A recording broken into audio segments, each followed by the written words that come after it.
Hey, everybody. This episode of the Joe Rogan Experience podcast is brought to you by LegalZoom. LegalZoom is a way that you can do things affordably and easily online that you would normally have to go visit a legal office to do. You can do things like start an LLC online in the comfort of your own home for just $100, $99 actually. You can incorporate for $99. You heard me. You can protect your family with a last will for just $69. You get a living trust, power of attorney, and more. LegalZoom gets the job right. 9 out of 10 customers would recommend the service to their friends and family, which, as we've covered before, means a lot because we all know that 1 out of 10 people is absolutely useless. So if that 1 out of 10 people is having a hard time with LegalZoom, it's most likely a very good service. Another indication it's a very good service is the fact that it got an A+ from the Better Business Bureau. A+, not an A-, not a B+, fucking A+, bitches. They can help you out with trademarks, copyrights, patents. If you've got a great idea and you want to protect it, LegalZoom is there for you. In the past 12 years, over 2 million Americans have used LegalZoom, and they have saved a ton of money. Their online process could not be easier, and they'll take care of you from start to finish. They will also connect you with a third-party attorney if you panic, if you're freaking out, and you're like, oh my God, I'm going to jail. No, LegalZoom will make sure they can connect you with an independent third-party attorney, and they can provide you with the self-help services that you need. And right now, you get a special discount from listening to this podcast. Make sure you enter Rogan in the referral box at checkout for more savings. That's LegalZoom.com and enter in the code word Rogan to save yourself some shekels. We are also brought to you by Onnit.com. That's ONNIT.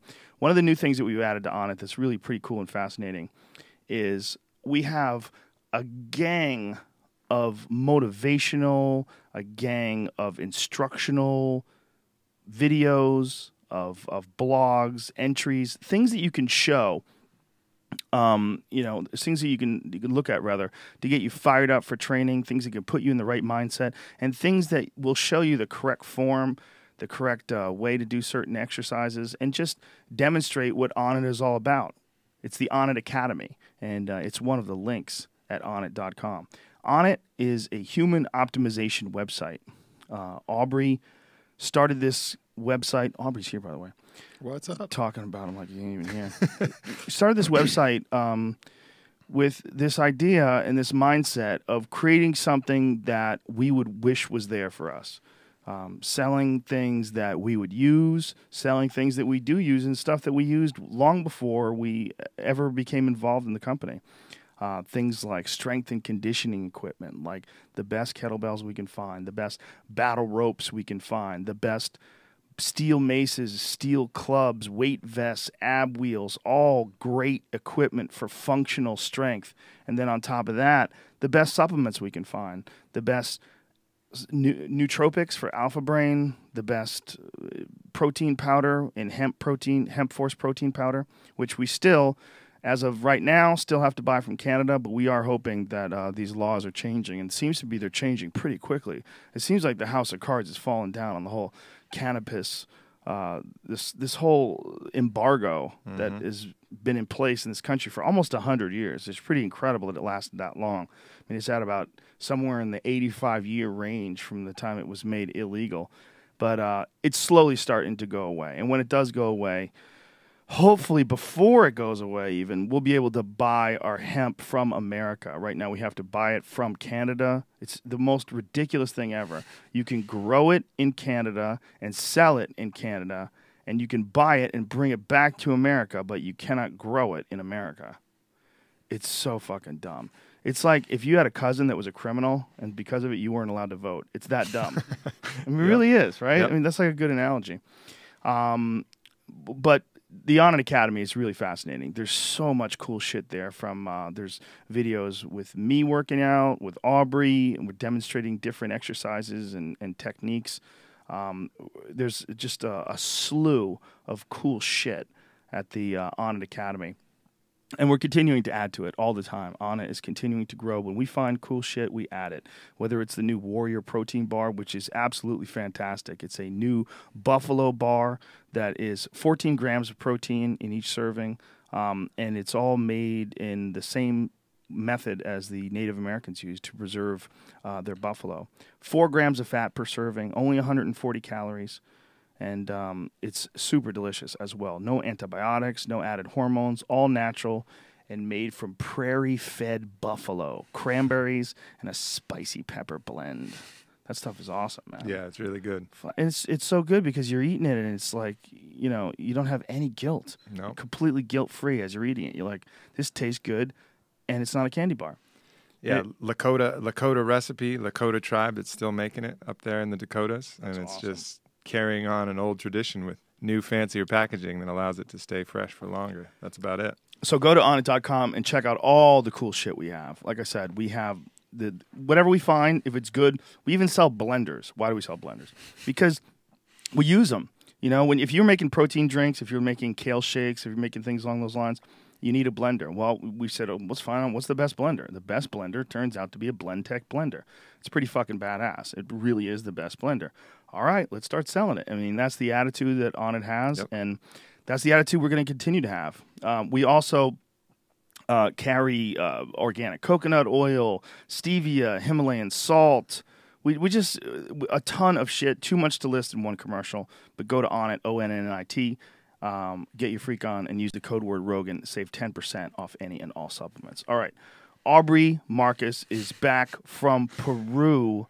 He was riding the wizard's tail, and he's got stories for us. Uh-oh. Here we go. Hit it. The Joe Rogan Experience. Train by day, Joe Rogan podcast by night, all day.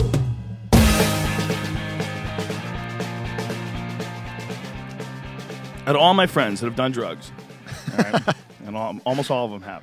You're the most dedicated at these return visits to exotic locations for mind-expanding, horizon-expanding experiences. Mm-hmm. And you're back again.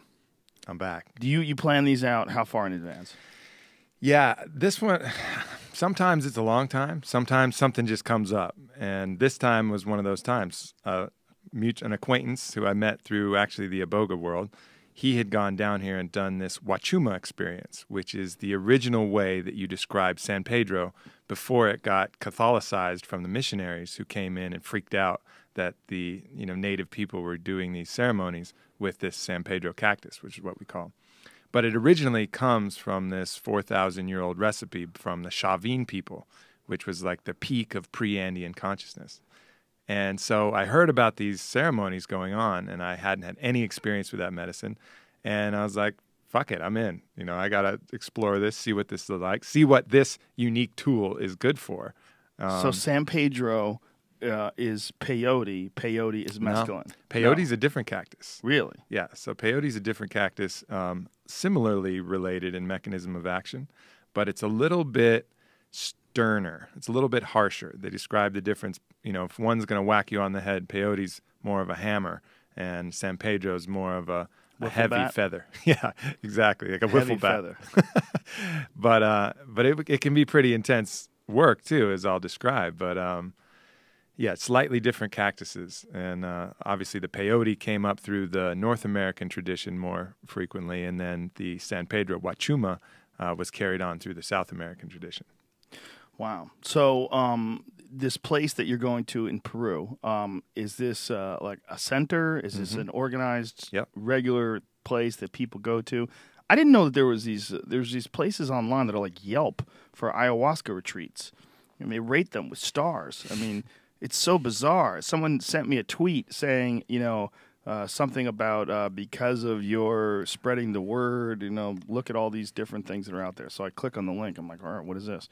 And it's like fucking 50 different ayahuasca retreats that all have websites, and they're all Yelped and reviewed and 5-star, 4-star. It's fucking crazy. You got to be, and you need these kind of review systems, especially if they're of integrity, because this is pretty powerful medicine. You're dealing with internal processes that are very intense. Ayahuasca alone is a very powerful MAOI, which can interact with a lot of things with your health, but it's also dealing with, very deep spiritual, issues, traumas that you may have, things like that. So getting a really good shaman, a real master, is so key. So having good review systems and really even better is knowing people that have been there, and talking to people from experience and finding them that way, because they're popping up just to make money. And just because you're a shaman and just because you have ayahuasca doesn't mean you have any integrity at all. Yeah, Amber Line was telling us about a shaman that was feeling her up. Yep. Then there's all kinds of crazy stories like that. I mean, shamans just charge the money, give you the brew, which is a brew maybe they didn't even make it themselves. They just bought it in a market. Maybe they put a bunch of Toei, which is Datura, in there. And so you're getting more of like that Batman 1 hallucination instead of like a really powerful DMT experience. There's a lot of things that are going on there that are not great. But if you get to a real ayahuasquero and a real center with really good medicine, obviously, as I've described in previous journeys, it can be incredibly powerful. So this is your newest, your latest. You're just back from it. Yeah. You just returned how long ago? A week. A week ago. Yeah. How fucked up were you? as fucked up in the most beautiful way possible. I mean, this to me, this was the one. This is the one. This was the one. This was the single greatest thing for me that I've done. And I've done, I've told all these stories, the ayahuasca, the iboga, riding the back of a dragon, seeing the flotillas of snakes, popping into the 8th dimension, doing, exploring this advent calendar of past souls on iboga. All of these crazy stories, nothing was as dramatically, positively impactful as this experience down there. And it was a combination not only of the medicine, but of the integrity of the place and, of course, being held by Gandalf the White Wizard himself, which was something I was surprised at. I expected him. I didn't have any expectations, really. And I was really just blown away by what they had. What do you mean by there. Gandalf the White Wizard himself? Like you actually met Gandalf? If there was a Gandalf, like if him. that myth, I hung out with him for 8 days, and he's my homeboy. So is this something? Now I'm not sure if you're joking around. Like did you actually have hallucinations that you were hanging out with Gandalf? No, just describing that kind of benevolent, friendly, slightly humorous archetype, someone who has access to great power but can just sit around and smoke a pipe with you and tell stories, or when he's timed for work, he can step up and do some pretty amazing things. This I'll kind of probably get through into the story, but just really follows that archetype, to a T. Obviously, no direct links to Gandalf. But. So to explain, like you take this stuff, and when you take it, what is how long does it take before it kicks in? Sure. And what is it similar to? Yeah, well, I'll tell I'll tell the whole story in succession here, and we'll get to it. And, the first part of any of these medicine journeys is you set your intent to do it, and then once that happens, the process already begins. You can talk to a lot of the different teachers about this. As soon as you set your intent to do some of this work, some stuff starts to come up, and there'll be, some of your dark material that'll start to come up as if it's almost getting ready to surface, and then there'll be a serious amount of resistance, like what Stephen Pressfield says, when you go from something, something lower to a higher place, there's going to be intense resistance. And for me, it was the fact that I was going down to the lower Amazon in rainy season, which means there's going to be fucking mosquitoes everywhere. And I hate mosquitoes, and I'm a bit paranoid about things like malaria. So it freaked me out, and I almost canceled like at the last minute. But ultimately, looking back, you see that was like, that was my resistance. Yeah, exactly. And that's going to come up for everybody. Anybody listening who sets their intent to do this, you're going to find at the 11th hour some serious resistance, some fears, some material that's going to come up that's going to tell you, nah, don't do this shit. But that's normal, and you can heed it or not. Life is a series of choices, but expect resistance to come for that.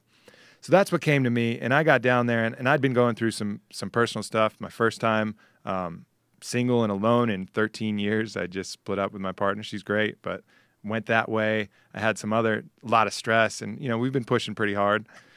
So when I got there into Peru, I was seriously ready for something, and I didn't know what. I didn't really do that much research on the Wachuma, honestly. Usually I really read trip reports. I go to a place like Arrowwood and I look and I read, and I didn't really know shit. I just knew I was going down there, and I was like, whatever, something good is hopefully going to happen. But I was still, I arrived there, so you get into, go into Lima, spent the night in Lima, take the flight into Iquitos. And Iquitos is one of the largest cities that has no roads to it. The only way to get to Iquitos is by plane or by boat. So it's kind of an interesting place. But like How many many of people these, live there? 500,000. Whoa. Yeah. 500,000 people and there's no roads? And it's like a jungle town. There's a lot of what you would call in Thailand, you call them tuk-tuks, those little bikes that have a big back seat, motorized bikes, and just kind of a sprawling, really dirty, stinky place, So you cruise through that place, and then we met up with Don Howard, who runs the center down there, the Spirit Quest Center, and he's got the long white hair and a big friendly smile. So as soon as I saw him, I was like, okay. American? Yeah, he's Kentucky born, the grandson of a root doctor, a Kentucky root doctor, which is like an old natural medicine doctor, and a half Native American as well. So his journey, just to talk briefly about it, is I learned kind of on the boat ride, because we hop in a boat to go to the center, because his center's on 200 acres in the jungle that he's been preserving.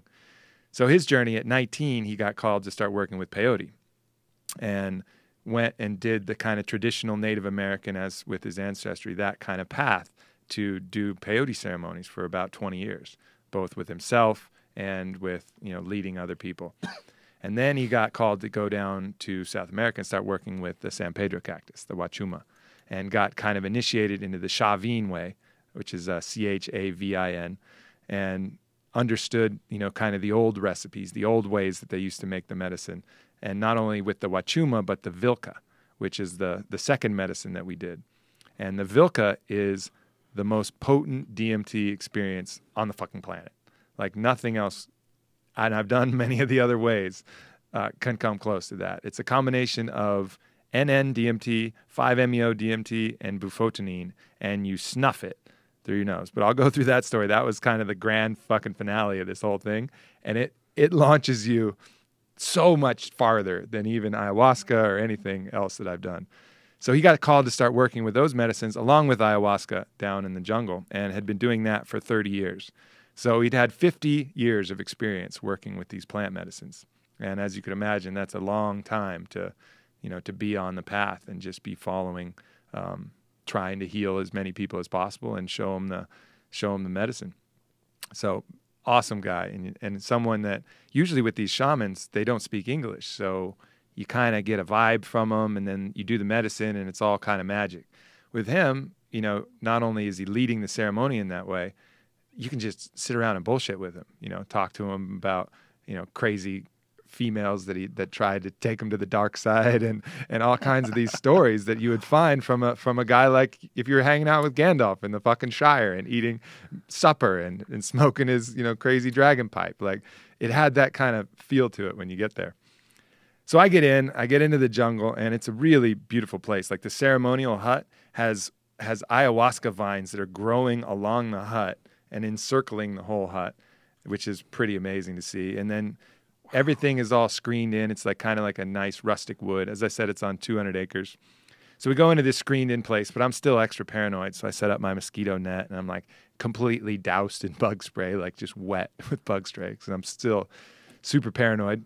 And so we get in there and, end up talking, go through the initiation, get to a pretty good degree of comfort. And we're going to do the medicine the next day. And that night, I couldn't sleep at all. I was exhausted, but I still couldn't sleep because I was just so concerned about, like, a lot of stuff was coming up for me, a lot of emotions and stuff, and worry about these bugs and this malaria thing, which was made worse by, of course, another kind of test that came up. Somebody who was there said, "Oh, did you hear about those 2 cases of malaria that just showed up recently?" I was like, why do you gotta fucking tell me that? All the things, you volunteer that information. But of course, that's what came up. So that was an opportunity for me to really work on these fears and paranoias, which for me, my greatest fear is that fear of suffering, some fear of some illness that I wouldn't be able to beat. Death, I'd seen in my other experiences what the other side kind of felt like. And I was like, well, that would suck. I don't want to die. I obviously have a lot of stuff to do, and I love life. Life is amazing. A lot of stuff to do. Yeah. But the fear of suffering, I never really kicked that fear. So I was just sitting there, and finally, like 4 a.m, the jungle's just loud as shit anyway. Just the cicadas, rare, rare, rare. And, birds and these crazy other jungle rodents that are in the trees making honking noises and all kinds of stuff. I mean, really, really loud, I think. And are you, the hut that you're in, does it have open windows? Yeah, so it's all just screened in windows. So it's wide open to the jungle, and we're just nestled in the jungle. So like when you go to the bathroom and you turn the light on, you find giant fucking things crawling on the windows and stuff. And on the outside part, hopefully not on the inside part, because they haven't got through the screens. But yeah, anything attracted to the light will be, kind of stuck to the screen door, looking at you. Big ass fucking dog-sized bugs. Right. Yeah, you're in the jungle, and there's everything was nice. No hot water, no showers in the room, but everything else was pretty nice. No, obviously, air or heat or anything. So anyways, 4 a.m, I'm draped in this mosquito net, and I finally, I get this idea in my head, and the phrase, trust the mud, comes into my head. It's just like, just trust the mud. And with that final thought, I was able to finally get some sleep. Trust the mud. Trust the mud. Yeah, and Why? I guess to me that was just a metaphor of the mud being the jungle itself, and the mud being what's me, what's inside me, this flesh, this life, this everything all being connected. Just trust it. Trust the mud. Trust that it's not going to fuck me up. Trust that some mosquito's not going to come in, or some millipede's not going to crawl up my butthole and sting me, and I'm never going to shit again. Whatever other fears that I had. And you hear the stories too, but like, don't pee in the water, because then this fish will crawl up your urethra and spread its spines and explode your dick. It does happen. No, it does happen. So you have all of these crazy, scary stuff that you hear about this, and you can really freak yourself out doing that. But again, so finally 4 a.m, I say, trust the mud. Fuck it. I'm gonna go through with this. Next day, wake up feeling a little better, but I feel like a sick person. When you go to the doctor and you're super healthy and you're gonna get your blood drawn, you get that kind of anticipation before the prick, of the needle prick. It's like, it's gonna. For me, I was like, I just fucking need this so bad. Like, I wasn't even nervous before doing this completely new psychedelic, which is crazy unusual. Anytime, even if I take like a small dose of mushrooms, you get those butterflies in your stomach. Like, oh shit, I'm about to jump. Yeah. I didn't even have that. I just felt like a sick person going to get some medicine. So we get in there to the ceremonial hut, and laid out is what's called the masada. And that's a key part of the Wachuma ceremony, is this kind of mesa that they set up. And on it is these 6 skulls, 3 female shamans, 3 male shamans. They're actual human skulls and set up. And then there's jaguar skulls, and then there's artifacts spanning all the way back to Shavin, which is 4,000 years old. There's a piece of the moon that's on this altar. How'd they get a piece of the moon? In doing the medicine, you interact with a lot of people who've done and collected a variety of things. And one of the things after you're done is you feel compelled to give something back to what you've received. So most of these are just gifts that have been accumulated over 50 years of work. I don't know exactly where that piece came from, but somebody had that given to them, whatever, and then they say, holy shit, you changed my life. Here's this fucking piece of the moon. Maybe it wasn't a piece of the moon, but it was given as a piece of the moon. Which is just basically the same. Yeah, basically the same. Who knows? But anyways, the skulls were real, the jaguar skulls, all this. And then they have a big centerpiece in the altar called the lanson. And that's like an ancient kind of Shavin central pillar, which acts as like the center of this altar, called the axis mundi, which, transforms kind of into ceremonially into like the center of the universe is what that's supposed to be. So we're sitting there, and he starts going around, and the medicine, the San Pedro, is the liquid medicine. I didn't even know if it was liquid, if I was going to chew it. I really had no fucking idea what was going on. I knew that it operated on the same serotonin receptors that mushrooms and some of these other things, 5-HT2A serotonin receptors. I kind of knew a little bit of the mechanism of action, but I didn't really know anything other than that. And he starts going around the room. And he's got, kind of a warm smile. He's cracking a few jokes. And to me, that's the best sign of any good shaman, is that he's willing to like crack a few jokes and stay relaxed. Like the ones that are shady and the ones that are weird are the ones that are like being shaman. Like, watch me play shaman. Everybody be Right. silent. Like a yoga teacher that Yeah. insists on chanting. Yeah, exactly. That sounds really goofy. Exactly. Like the ones that are really comfortable in the medicine, this is just what they fucking do. You know, Right. they can crack a joke. It's not going to affect anything. It's not going to make you think less of them or them do the work any less. You know, Right. they're And it's not going to stop the dragon. yeah, it's not going to stop the dragon. Not going to stop Gandalf. So anyway, so he opens up these things, and it's actually covered in the skins of the San Pedro cactus, these little vessels. And he starts looking around the room, and he'll look at you and look at you for like 5 seconds, and then, you know, kind of get a read on you, and then pour a certain amount into a cup. So I was seeing, and he's pouring little bits in the cup. And for me, I wanted to project, you know, like, give me the fucking mother load dose. But I decided I was just going to trust what he was going to do. So eventually, you know, I watch everybody drink, and it looks like they're drinking maybe 2 ounces based on what he's pouring. And he gets to me, and I just bust out a huge smile. You know, I was like, all right, let's do this. I was like, really, I don't know. At that moment, I was just really looking forward to it. And he got a big smile, and he pours me up just a full mug. Not quite full, but at least 6 ounces of this liquid. And I didn't know what it tasted like, so I had nothing to do. So you get up to the altar, he blows a little of the mapacho, which is the Nicotiana rustica tobacco in this large joint-looking thing. And that's kind of a cleansing plant. It's just kind of ceremonially used to cleanse the space and cleanse your energy before you do it. And I get the cup, and it takes, you know, it's 6 ounces, so it takes like 5-6 gulps. And it's pretty bad. You know, it's thin. It's thinner than ayahuasca. It's kind of ruddy, kind of red. But it's pretty potent. It has that kind of bitter, herby, tonic-y kind of thing. But it wasn't so terrible. I ended up thinking, oh, that's not so terrible. And then he has one of his assistants bring some lemonade to wash it down. And apparently the lemonade has good electrolytes, so you drink that throughout the day on this. So drink the lemonade. And I'm thinking, like usual ceremonies, you just kind of sit around and stuff happens. You see stuff. And I was like, all right, well, settling in, we're going to sit around. No, not what the plan was. So he goes, all right, everybody, meet me out at the front. We're going to take a little boat ride to some of my friends in the jungle.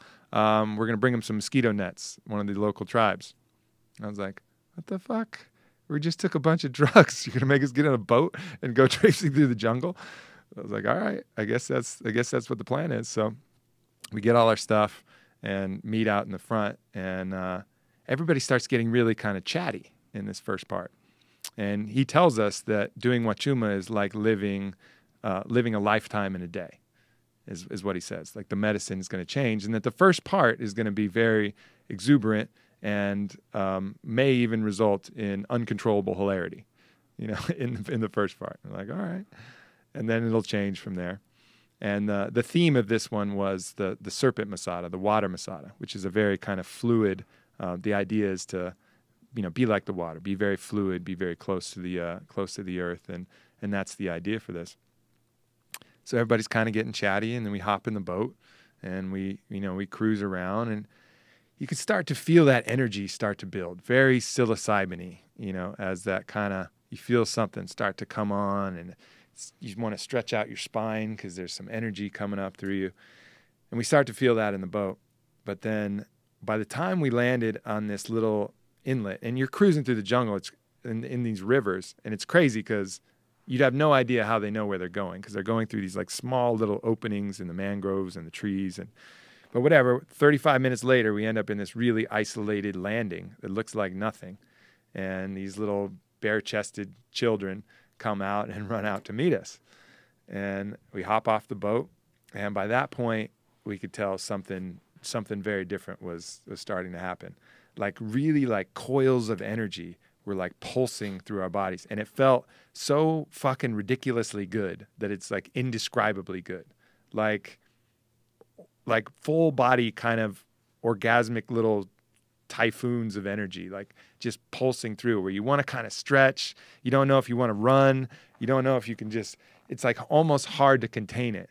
And then from the mental side of things, everything just starts to open up like the most beautiful, we just landed in the most beautiful place in the whole universe. You know, you just start to look around, and it has this kind of, looks similar, but the lighting is a little bit different. And it's just kind of glowing to you like you just landed in fucking Pandora on Avatar World. you know? And the only way I can describe the feeling of that was this some combination of like the best MDMA, like what MDMA wished it could be in its ultimate form, and a bunch of mushrooms at the same time, just smashed together. So you had this kind of energetic side from the mushrooms and this kind of visionary clarity and this just pure ecstasy of I feel so fucking great that I can't even stand it, you know, which was not at all what I expected from the medicine. You know, I was expecting something much more visionary, kind of head down visions, stuff like that. So we get out there and we start interacting with the tribe. The kids come, and then the little kids start playing with people in our group. And the kids, you know, because Don Howard only brings the Westerners out there to this tribe when they're blasted on Wachuma, you know, the whole tribe thinks that we're the coolest fucking nation of people ever in the history of the universe. Because we're just fucking like hugging everybody. We're like super excited, Wow. you know, and we're just looking around in this forest, and it's just beautiful. Like everything is beautiful. Like they bring out these little bananas for us, and we look at them like, oh, fuck, that looks good. And then we take a banana and you have a bite, and it's like, it's the most amazing banana I've ever had. Like everything is so fresh, almost as if you've never tried or done anything ever before in your life. And you've just been, and everything is new. You know, like if you hug your friend, and we had some good friends down there, or hug one of the people in the tribe, it just feels like this amazing connection you have with them, and it just tickles with excitement. And if you eat a banana, it's like the best tasting thing you've ever had ever before.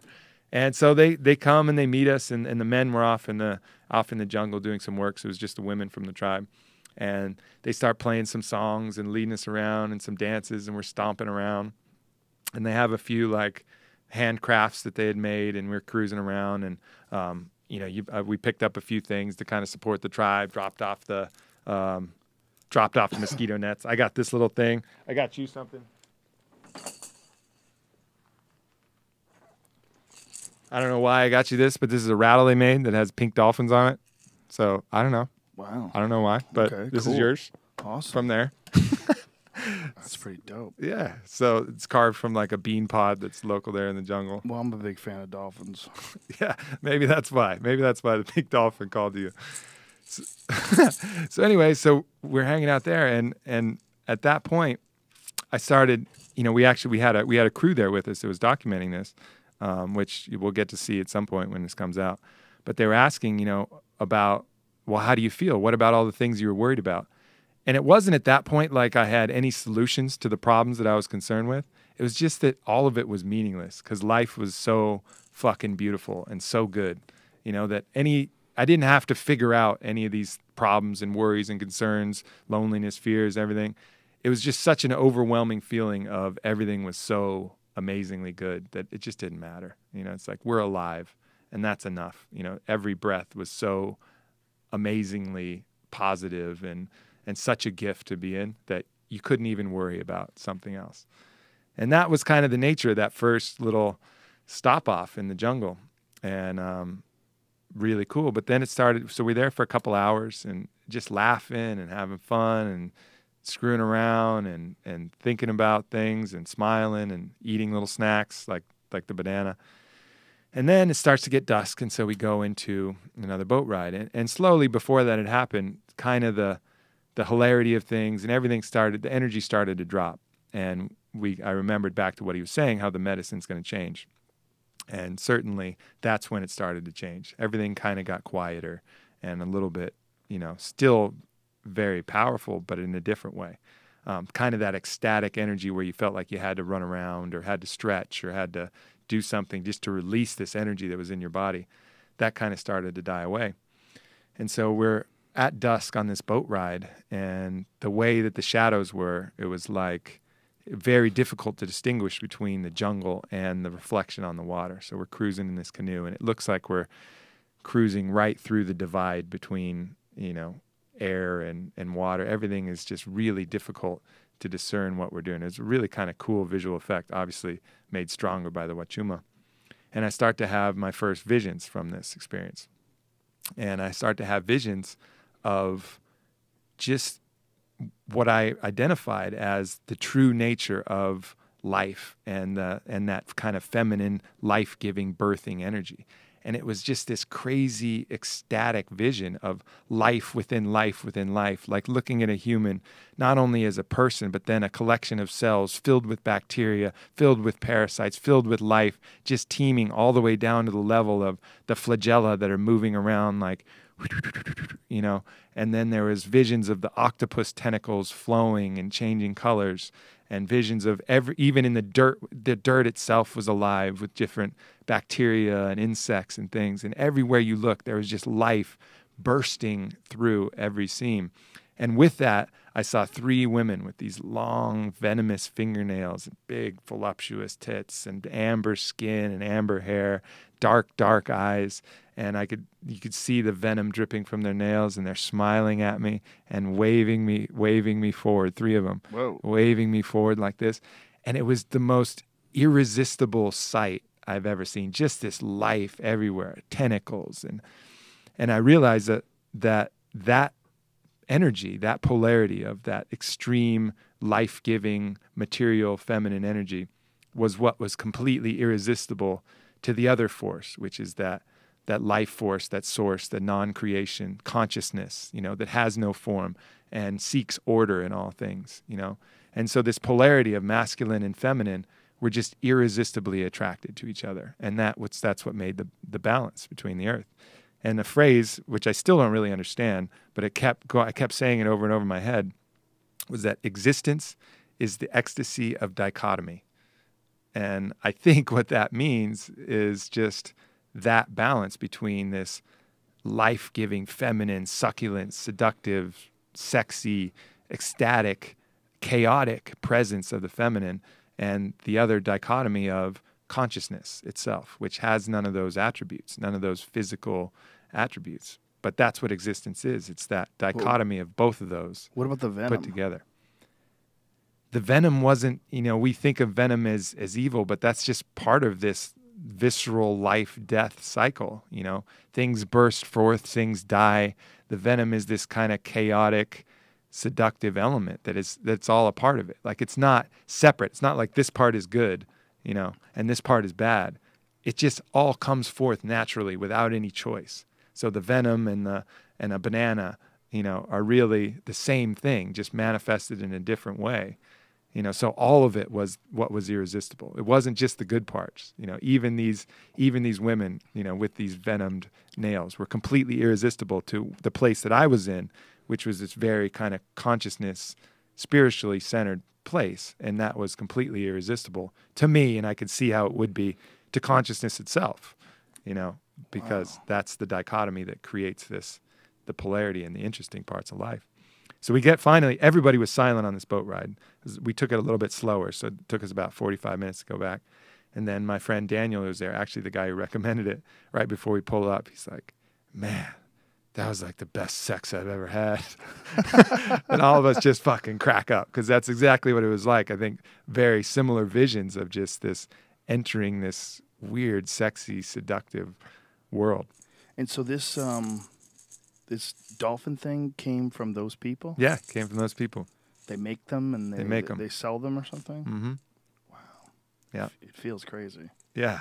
Like listening to your story and holding on to this thing. Yeah. Thanks for bringing this, man. Yeah, you're welcome, really brother. Cool. You're welcome. It's really cool. Yeah. So anyways, we get back, and then he's like, well, meet me back in the Maloka, which is the ceremonial hut. So meet me back in the Loka for the night ceremony. And the Maloka's all lit with, you know, these different candles, you know, kind of splayed out in the whole, you know, the whole mesa. If you want to actually bring up a picture of that, because it's almost impossible to describe what this actually looks like. It's pretty incredible. There's some at night, and you'll see the candles, and you'll see this mesa table. And we're just kind of waiting there and waiting for Don Howard to come in, and everybody was kind of getting cleaned up because we were sweaty from the day. People took showers, and which was a little weird because you're pretty fucking blasted at this point. Is this it right here? Yeah, that's it. That's a different night. There's another night kind of front on. First, because some other pictures that are kind of front on, but that's the table. That was the second night. But anyway, so I'm waiting for him, and there's these Mapacho cigarettes on the altar, and I wanted to smoke one. I was, you know, kind of interested in doing that, but for some reason I felt weird just grabbing it off the altar without giving anything back to the altar, even though he'd been passing them out. Yes, that's what it looks like kind of from behind. But so I looked through my bag and I was like, well, I got to give something to get this mapacho. And I don't know why. I'm sure it would have been fine with Don Howard, but that's just really what I felt at that moment. And so I looked through my bag and I had a little stick of cinnamon that I used to light and burn, and it smells nice. So I was like, okay, that seems fair. So I put the cinnamon up there and I took the mapacho. And then I think to myself, well, I got to light it. Well, there's a bunch of candles in front of me. But for some reason, I didn't even feel right taking a light from those candles without asking first. So I asked the candles. I said, do you mind if I borrowed some fire? And just clear as another voice, as if I was talking to somebody else over here to my right, it says, sure, because you're going to give me some smoke. And I go, yep, you're right. So I go, and there's a candle here to my left, and I light it a little bit from there. And then there was another candle all the way to my right, and I was like, can I have some fire there? He's like, yeah, sure. So I lighted a little bit more. It still wasn't fully quite lit, And so there was a candle in the middle. And without thinking, I just went to go light from the candle in the middle. Didn't ask, just didn't even, was kind of unconscious. And inexplicably, when I did that, the smoke just blasted me in the eyes, like straight up into my eyes. And it really stung. And I heard the voice come back and say, even when it's fair, make sure to ask permission. And it was the fucking craziest thing. And what it was it was teaching me the principle of reciprocity, is what is one of the biggest fundamental core teachings of the Chavin people.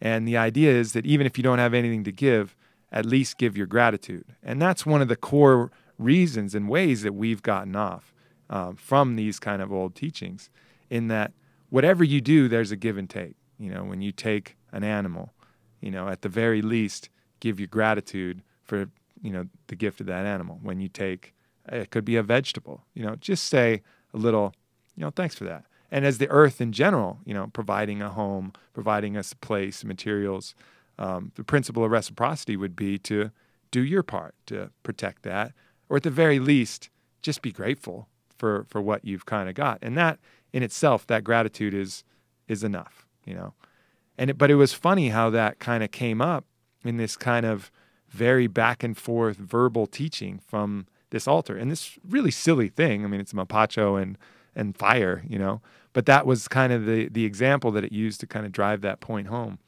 And really, stuck with me, and as something that, I'll always remember, like, all right, the give and take of things is something much older and more sacred than even just an idea that we have. There's that is a fundamental principle that should be abided by. That's something that you feel too. Yeah. You feel like when you see someone who doesn't tip, you get this weird feeling when you're with them, or someone who is in similar vein, rude to someone who's in the service profession, who's trying to be kind to them, and they recognize this imbalance because the person's trying very hard to be nice to them, so they feel like they can be shitty to them. Mm-hmm. You see that as an observer, as an outsider watching that, it's very uncomfortable. It's like you're seeing imbalance, you're feeling imbalance. Yeah, or someone throwing the cigarette butt yes. right on the ground. So common. Yeah. Incredibly common. And that's the exact feeling that you get from that, is that this is a person that's not in tune. Mm-hmm. And amazingly so, it seems to be the majority of people that smoke cigarettes in their cars throw them out the window. Yep. I mean, I don't know if it's a majority. I shouldn't say the majority. I haven't done a survey, but I should say a large number. I see it all the time. I see it. I've counted 8 Priuses so far that I've seen that throw cigarettes out the window, which I find particularly ironic.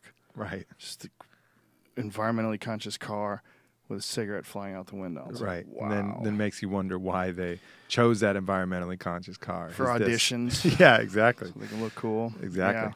Yeah, that's that feeling of the balance, the reciprocity, just the being aware of, the give and take of things.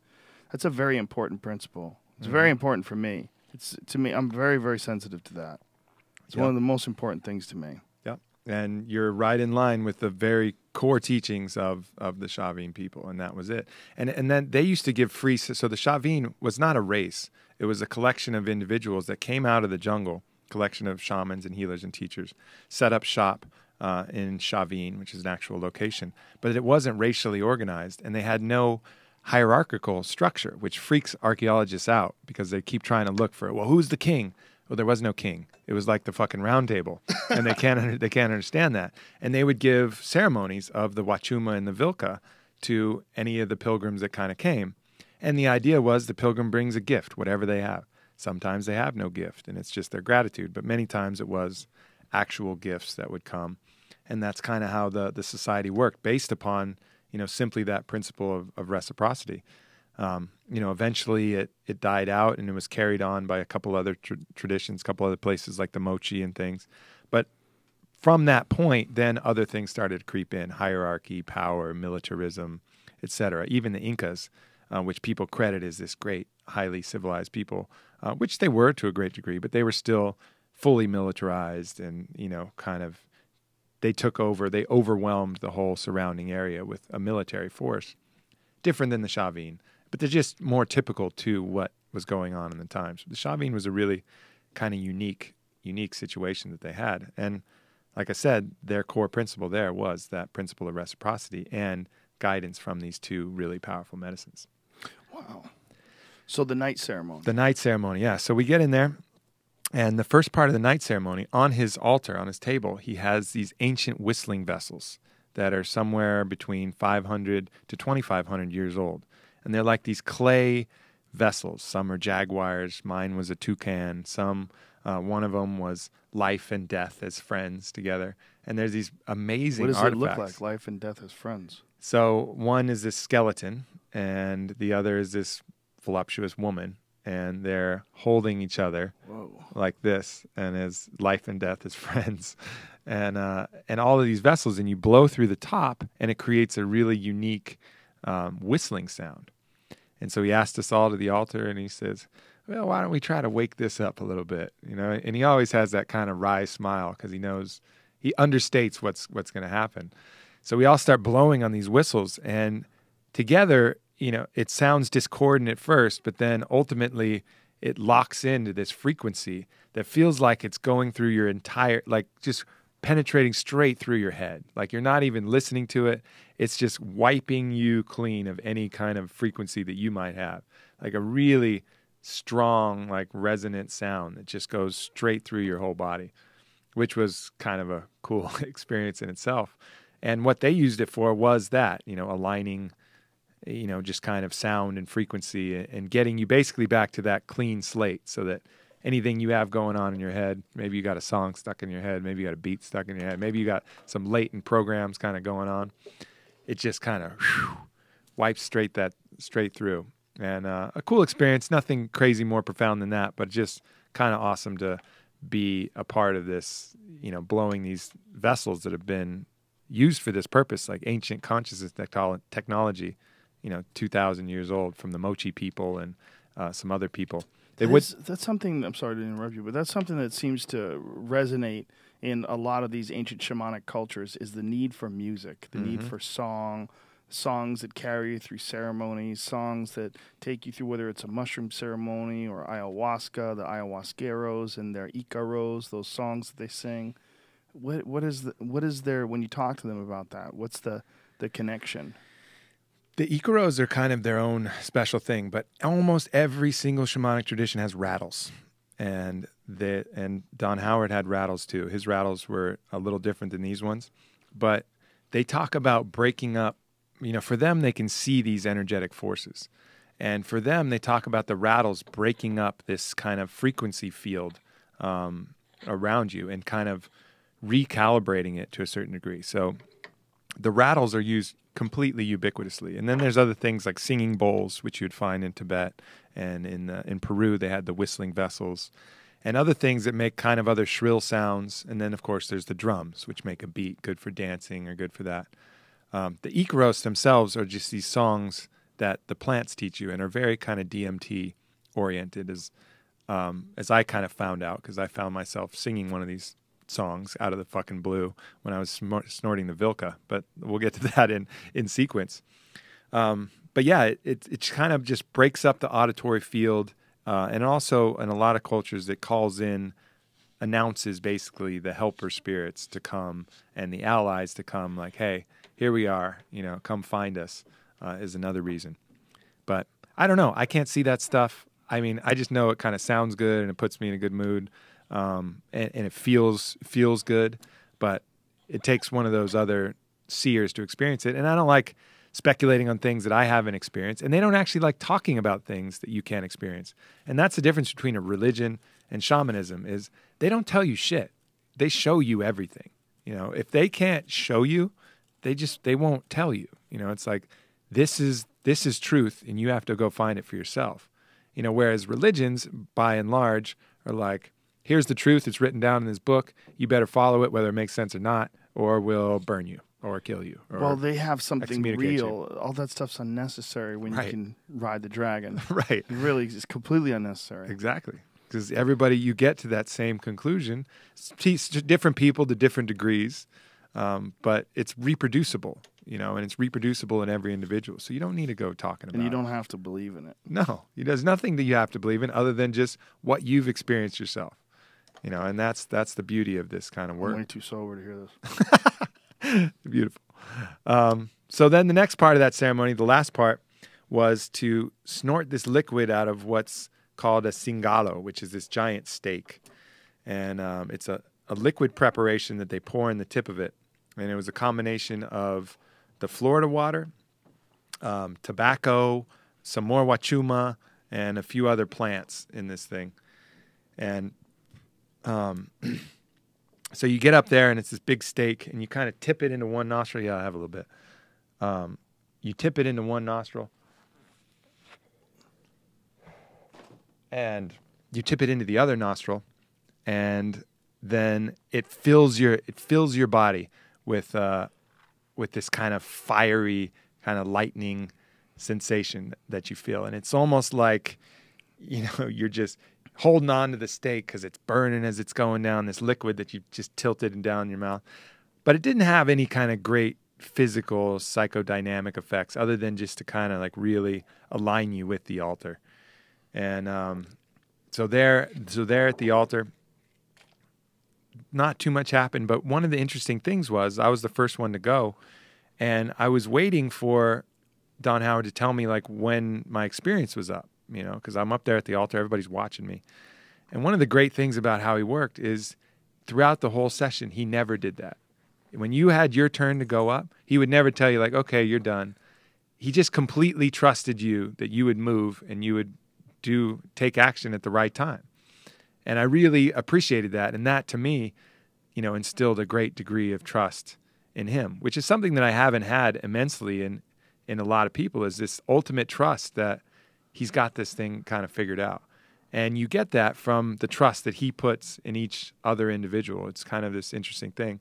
So I'm sitting there, and really the only takeaway from that for me was, a communication with the altar that said, basically I said to the altar, I said, I'm going to protect you. And the altar, I could hear it again, clear as day. And it said, I'll protect you too. And that was kind of the end of that encounter. And I looked back, and Don Howard smiled, and I gave him back the steak, and everybody went around the circle, and that kind of closed off night one. Wow. The end of the Serpent Masada. Night 1 of 3. Nobody tripped? Nobody freaked out? I mean, Nope. tripped by nobody had a bad experience with this? Mm-mm. That is the danger of going down there on one of these retreats, right? That you might go with a loon. You might go with some crazy person that can't handle the ride. So he goes through these extensive questionnaires that he reviews for anybody coming down. And he says he's pretty good at weeding out, the loons that are going to come. He says it just comes through in the writing and how they answer the questions. Do you ask them to answer essays, like an essay form? Yeah. So they're writing extensive amounts about their intent, about their life, about their experiences, blah, blah, blah.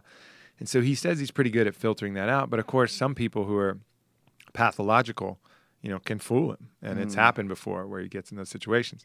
But you don't want to go down there and fuck with Gandalf. Like it's just, you're not going to come out a winner. I have to. Why is it I always have to ask what happens when things go wrong?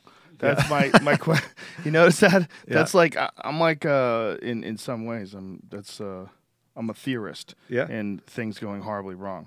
Yeah. You know, so I'm looking at this. I'm like, this all sounds beautiful. What could be unbeautiful about it? Oh, you go down there with a dickhead. Yeah, for sure. And he said he's had that happen. He's had that happen where someone came down and intentionally tried to undermine the ceremonies. I didn't go into what that was, but he's, you know, but then, you know, he's there. And not only is it him, he's got two other shamans there as well, indigenous shamans. This guy, Don Robert, who's a banco curandero, which is the equivalent of like the coral belt in jiu-jitsu or something like that. There's only like a couple in the world who've been bestowed this great ayahuasquero honor, you know. So a banco curandero, Don Robert, and his wife, Doña Asho, who's another like really badass shaman. So you have like the wizard council there.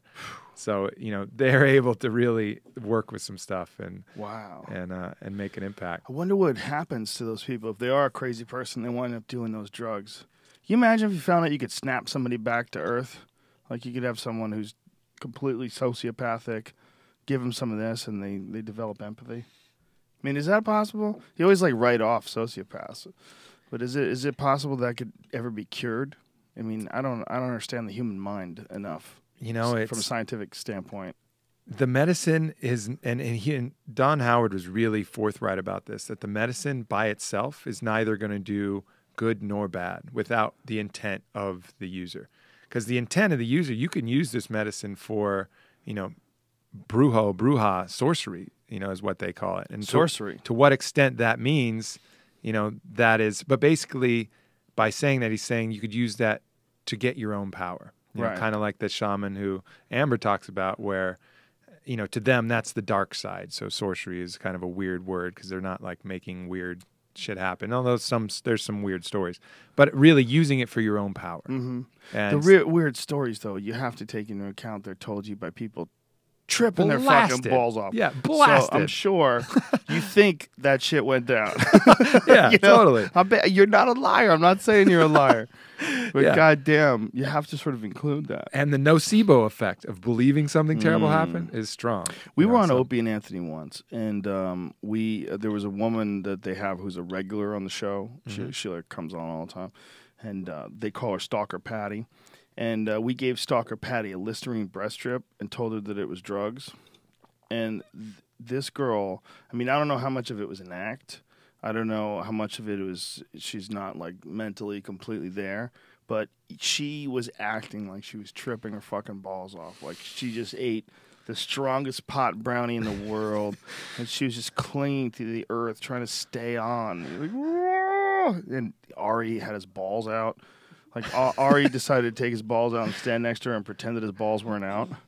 And we all pretended his balls weren't out. Like, so his balls were, like, hanging out of his zipper. And she was like, oh, my God. And everyone's like, what? This, you know, she's like, oh, my God, you guys got me. There's a drug. I'm on a drug. Like, she really believed it. Yeah. Just because of the effect of telling someone that they've... I mean, how many people that get hit with the Holy Spirit, when, you know, you see those people, they start speaking in tongues like, Sure. You know, would they do that? I mean, would they really be doing that if someone hadn't sort of pressured them? Someone had put in their head that that's possible? I mean, in a vacuum, how many people are really going to do that? It seems like they only do that if there's a bunch of other people around them that are doing the same thing. The power of suggestion takes over, and then you really believe it. Like the Lord is talking through you in gibberish. Like hypnotists, you know, there's that hypnotist kind of idea that the more people who are there and the more people who are watching, the easier it is to hypnotize you because of the whole dynamic and the other people and the power of suggestion. And yeah, absolutely, that plays a part. I've seen that happen. I've seen a lot of people get hypnotized because I had a friend who was a hypnotist. There was a guy named Frank Santos who was a comedian in Rhode Island, and he was a dirty hypnotist. He used to do a show at Stitches, and his son is actually apparently a hypnotist too. I think it's Frank Santos Jr. I just got a tweet for him. His dad was a super nice guy and employed me, actually, way back in the day. He had a comedy club. Cool. Hooked me up when I was just starting to headline. But I watched this guy dozens of times over several years. I watched him, and we would all watch. Like, comics would come from, like, if we knew Frank Santos was doing a show like at Nick's, we would go across town, drive over just to watch. because you couldn't believe it was real. You would watch these people, and all of a sudden they believed they were having sex with Madonna. Guys would come in their pants, like they would be having sex on stage, and they'd come in their pants. And you would have a thing that he would say to women, and they would have an orgasm. So he could say it. I'm gonna touch you on the head, and I'm gonna say cream-filled donut or something. He would come up with a name, whatever he wanted to say. Should be that. If it's not that, it should be that. I'm making that up. His son's probably like, he never fucking said that. My point is, he would have, like, I would say abracadabra, and he would touch someone on the forehead, and the woman would just go, oh my God, and people would be dying laughing. Yeah. And women would be embarrassed, and there's people that would be convinced that they're naked, like, oh my God, like they have their clothes on, they're convinced they're naked. There's people that were convinced that everyone in the audience was naked. I mean, they were looking around and laughing, and they really were. It's like it was really working. It wasn't that they were acting. There was something weird going on, and he knew when people were under and when they weren't. Yeah. Like, people would try to fake it. They would be on stage with them, and he would look at them like, nope, sir, you got to go. No, I'm hypnotized. And he was like, no, you're not. No, you're not. It's not going to work with you. And he would just shuffle them off. And the ones that it would work on, those are the ones he did it on. Yeah.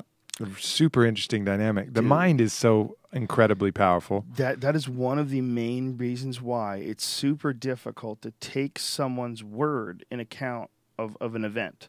Sure. When someone starts talking about an event, like something that happened, whether it's watching a car accident, participating in an accident, how much of what you actually see in any sort of traumatic circumstance are you really collecting? Like, say if like an asteroid was to slam into the ocean near Long Beach and kill like a fucking 100,000 people, and you were there and you saw something happen, you saw it hit the water, how many people are really going to recount that correctly? Unless you watch the video, your version of the events could vary wildly. I mean, you could be off by hours. If you don't talk to anybody, if all cell phones go down, your version of it, if no one's videotaping it, we never get a chance to see it. Who knows what versions we're going to get? We're going to have 100 different versions, different timelines. It's one of the things that people, I think, connect to a lot of ideas of conspiracy. People say, oh, if all these people told this story, how much of it could be a lie? No, there's another option. Yeah. It's not how much of it is a lie. It's how much of it of people who are just dwelling on crazy shit until it becomes real in their own head. And then they have these stories, and their stories coincide. Okay. Well, there's a part of the brain they call the simulator, and that's what makes you, like, think of some weird, fucked up food combination, like cinnamon mayonnaise, right? No one's ever had cinnamon mayonnaise, probably.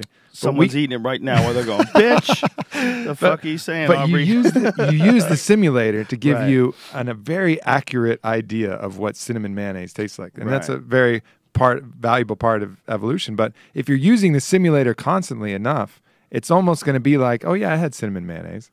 If like you thought about that, and then for 10 years down the road, oh, shit, wait, I never actually had cinnamon mayonnaise, Well, they've done that with people. They've implanted fake memories in a strategic sense. They've done it in some sort of another way with mice.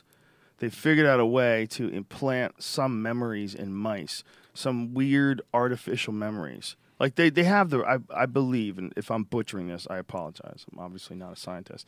But I believe that what they've accomplished so far is they've attained this rudimentary ability to introduce artificial thoughts, at least in concept, and at least in concept on a less complex mind as humans. But that they can do it through tactics with a person, through counseling. If someone particularly tries to bend your mind and bend your version of the past over a long series of things and reinforces it with your friendship and alienates you when you don't follow the script, that's it's like watching Homeland. Yeah, sure. Yeah. This is what churches do as well. If you don't agree with their dogma and their doctrine, they'll get you'll get a lot of rejection, but if you do agree, you'll get a lot of acceptance. Yeah. And that's one of the reasons why really it's really weird what they decide to be upset about. I'm watching all these people that are freaking out about this gay guy that just got drafted into was in NFL, right? First openly gay guy. And I'm seeing it on both sides. I'm seeing people saying this is an amazing thing, and then I'm also seeing people saying, hey, why doesn't he just fucking keep it to himself? Like, no one gives a shit. Like, we're not homophobic. We just don't want to hear it. It's fascinating to see. It's like to what what is it about this that people are connecting with religion? Because there's so much crazy shit about religion that no one's freaking out. Why isn't everybody freaking out about tattoos? Because it's pretty goddamn clear you're not supposed to get tattoos. Why isn't everybody freaking out about piercing? You're not supposed to get pierced. All that is in the...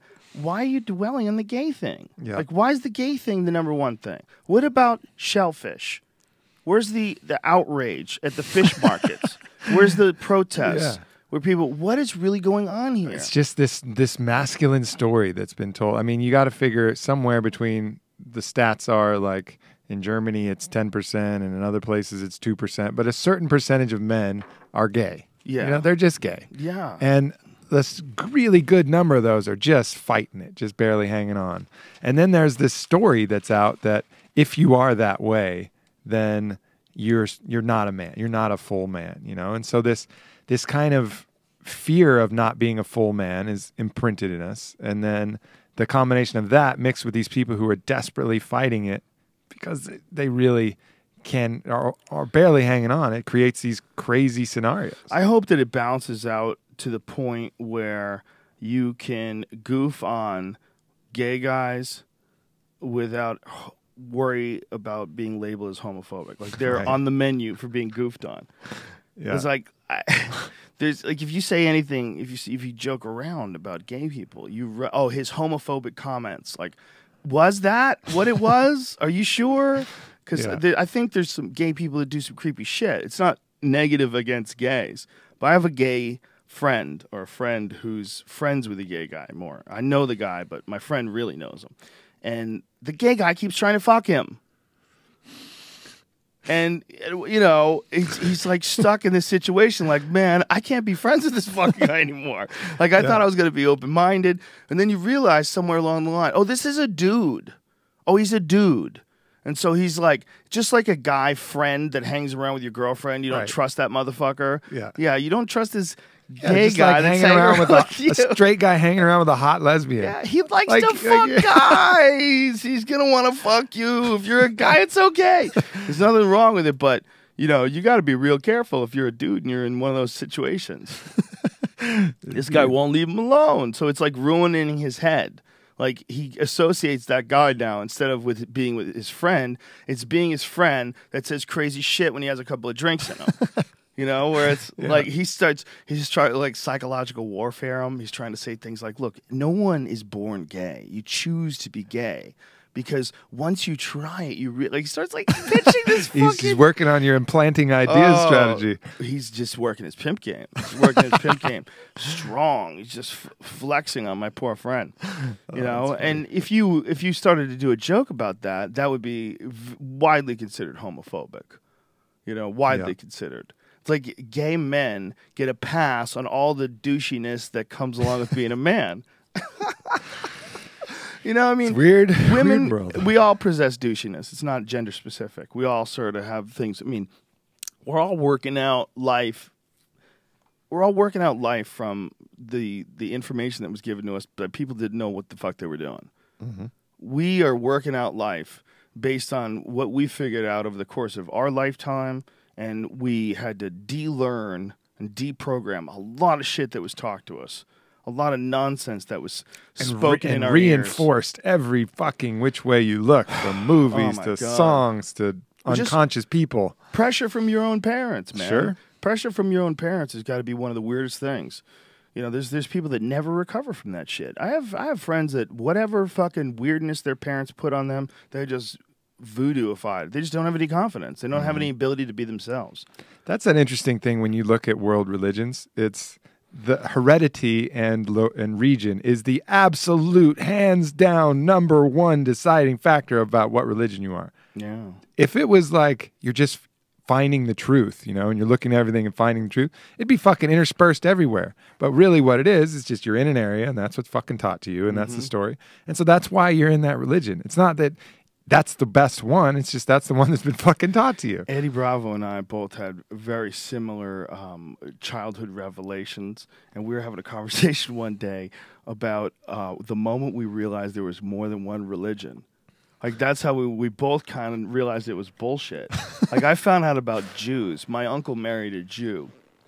a nice Jewish woman, and converted, went through the whole rigmarole. And I didn't understand what was going on. I was 6 years old, and so they had explained it to me. They said, well, Uncle Sal, that's who it was, is going to change religions. And we were like, okay, like, what does that mean? Well, he's going to become Jewish, so he's going to have to go through this whole ceremony and learn a bunch of things, how to learn about the religion. Like, you have to take lessons with a rabbi. And I was like, well, what is Jewish? And they're like, well, this some people that have a different religion than ours. You can masturbate more, you can't eat bacon, but pretty much similar. It was just the idea that there was another religion. I'm like, whoa. Do they have the same God? Like, then shit got weird. I started asking questions like that. They have the same God? Like, yeah, the God essentially is the same, but they believe in Jesus, they just don't believe he's the Messiah. They don't believe in the resurrection. You're like, whoa, what the fuck is going on? And they're right there, and Uncle Sal's going to marry one of these crazy people? Like, what are you talking about? Like, I thought we figured this all out. Like, when I was 6, I guess, 5, 6, whatever it was, which was first grade, I guess it was 6, I went through one of the biggest changes in my entire life as far as my understanding of the world around me. And it was caused by 1 year of Catholic school. And being in that school, seeing the darkness of that place and all the evil of those fucking people and all the kids who were just like constricted and yelled at in that place, I knew it was bullshit. I was like, this and Uncle Sal together? Okay, the whole thing's nonsense. And I was like realizing when I was 6, I was like, Jesus, this bad word to use, Jesus, figure of speech, folks. All I was thinking was like, oh my God, this world is run by crazy people. Yeah. Like, I was given birth into a land that's filled with people that are operating on momentum. And the momentum of like one of the craziest fucking stories of all time. It's a goddamn zombie story. And everyone is on this momentum of this zombie story. To the point where the men aren't fucking and the women are wearing penguin outfits and everybody's beating kids. And I'm like, what are you guys doing? What is this? So, and then what was really bad about it, though, is not that they were just doing that, but how aggressively their mission was to spread it. By death, by baby, by whatever fucking means possible, you squash everything. And that's what kind of swept through Peru. They were doing these Wachuma ceremonies. The missionaries come through and see it, and they're like, no, we can't have that. They're accessing higher truth, finding reproducible, knowledge about the universe through consciousness. No, we can't have that. But they also couldn't completely squash it out. So they kind of reconstructed the ceremony, renamed the medicine from Wachuma, which came from the plant spirit Wachuman, I think is how you say it, and called it San Pedro. And, of course, St. Peter is the person who holds the keys to heaven. I guess that's who you hang out with right before you walk through the pearly gates or whatever. So, and then in renaming that, they allowed it to kind of still exist, but they completely Catholicized the whole thing. They changed the nature of the altar.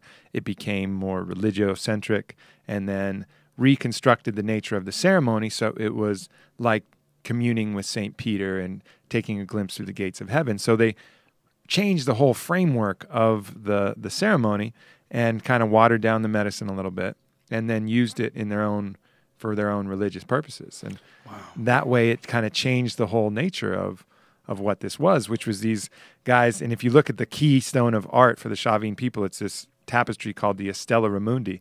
And it's this dude just fucking head up, heart forward, holding 2 stalks of Wachuma, turning into a jaguar with snuff coming down his nose. Like, woo! I need that as a tattoo. Yeah, totally. Totally. If you want to look up Estela, Estella, Raimondi, Raimondi. Yeah, pull that up. That needs to be a T-shirt.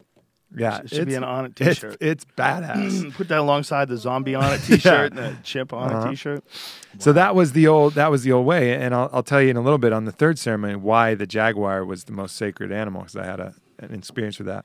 So to go to the second one, though, the second one is the earth ceremony, and by this is day 5. And I started to go through kind of a detox because you're eating very, very clean. No sugar, no dairy, no wheat. The medicine itself is very detoxifying. And I had, been drinking and whatever, eating crap and doing the normal kind of entertaining thing. I mean, I still eat pretty good for, obviously, for a normal person, but good enough, bad enough that I was going through a detox. So I really felt like shit. in the jungle on day 4 and 5. So we go into the Earth Masada, and I'm really kind of dreading it because I'm like not feeling good at all. That is a wild ass fucking. What would you call that? A pictograph? What would you call that? Yeah, well, it's actually carved in stone, and that's a relief of it. If you want to look, you can find the one that's actually in stone. Holy shit! Yeah, so there's the one that's actually carved in stone. So that's 4,000 years old. So those are Wachuma stalks that he has there. If you scroll down, in his hands, see him holding on to those things, and he's transforming into a jaguar there. And all of these different layers of communion with snakes coming off it, going all the way up to the sky. God damn, that is dope. It's badass. Wow, this is fascinating, man. Yeah. So this is a completely different branch of the whole psychedelic food chain. Absolutely. Wow. And a completely underknown because everybody knows it is San Pedro, which is this kind of watered down, Catholicized ritual and medicine. Because I was down there with some people who had done San Pedro before, and they're like, yeah, it was pretty cool. Yeah, it's cool. Felt good. But this was a fucking much different ballgame. Like, the way he prepares it, the way the whole ritual is totally different game. I want to meet this dude who's from Kentucky, who lives in the jungle. You got to meet him. What a cat. You will meet him. He's amazing. He's awesome. I just love that there's people like that out there that are just living these very wild lives. Mm-hmm. It's so different than anything that we have locked into our heads as acceptable, you know? Yeah. But it's hard to let go of the idea, but it really is right there in front of your face. It doesn't matter what you do. Mm-hmm. You just do what you want to do. Like, you should do what you want to do because we're all just going to die anyway.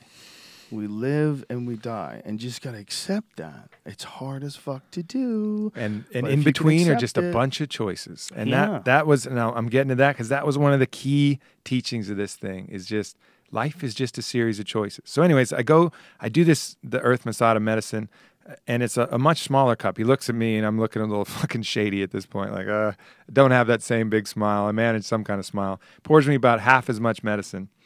And then we're going to take another boat ride, go to see another tribe out deeper in the heart of the jungle.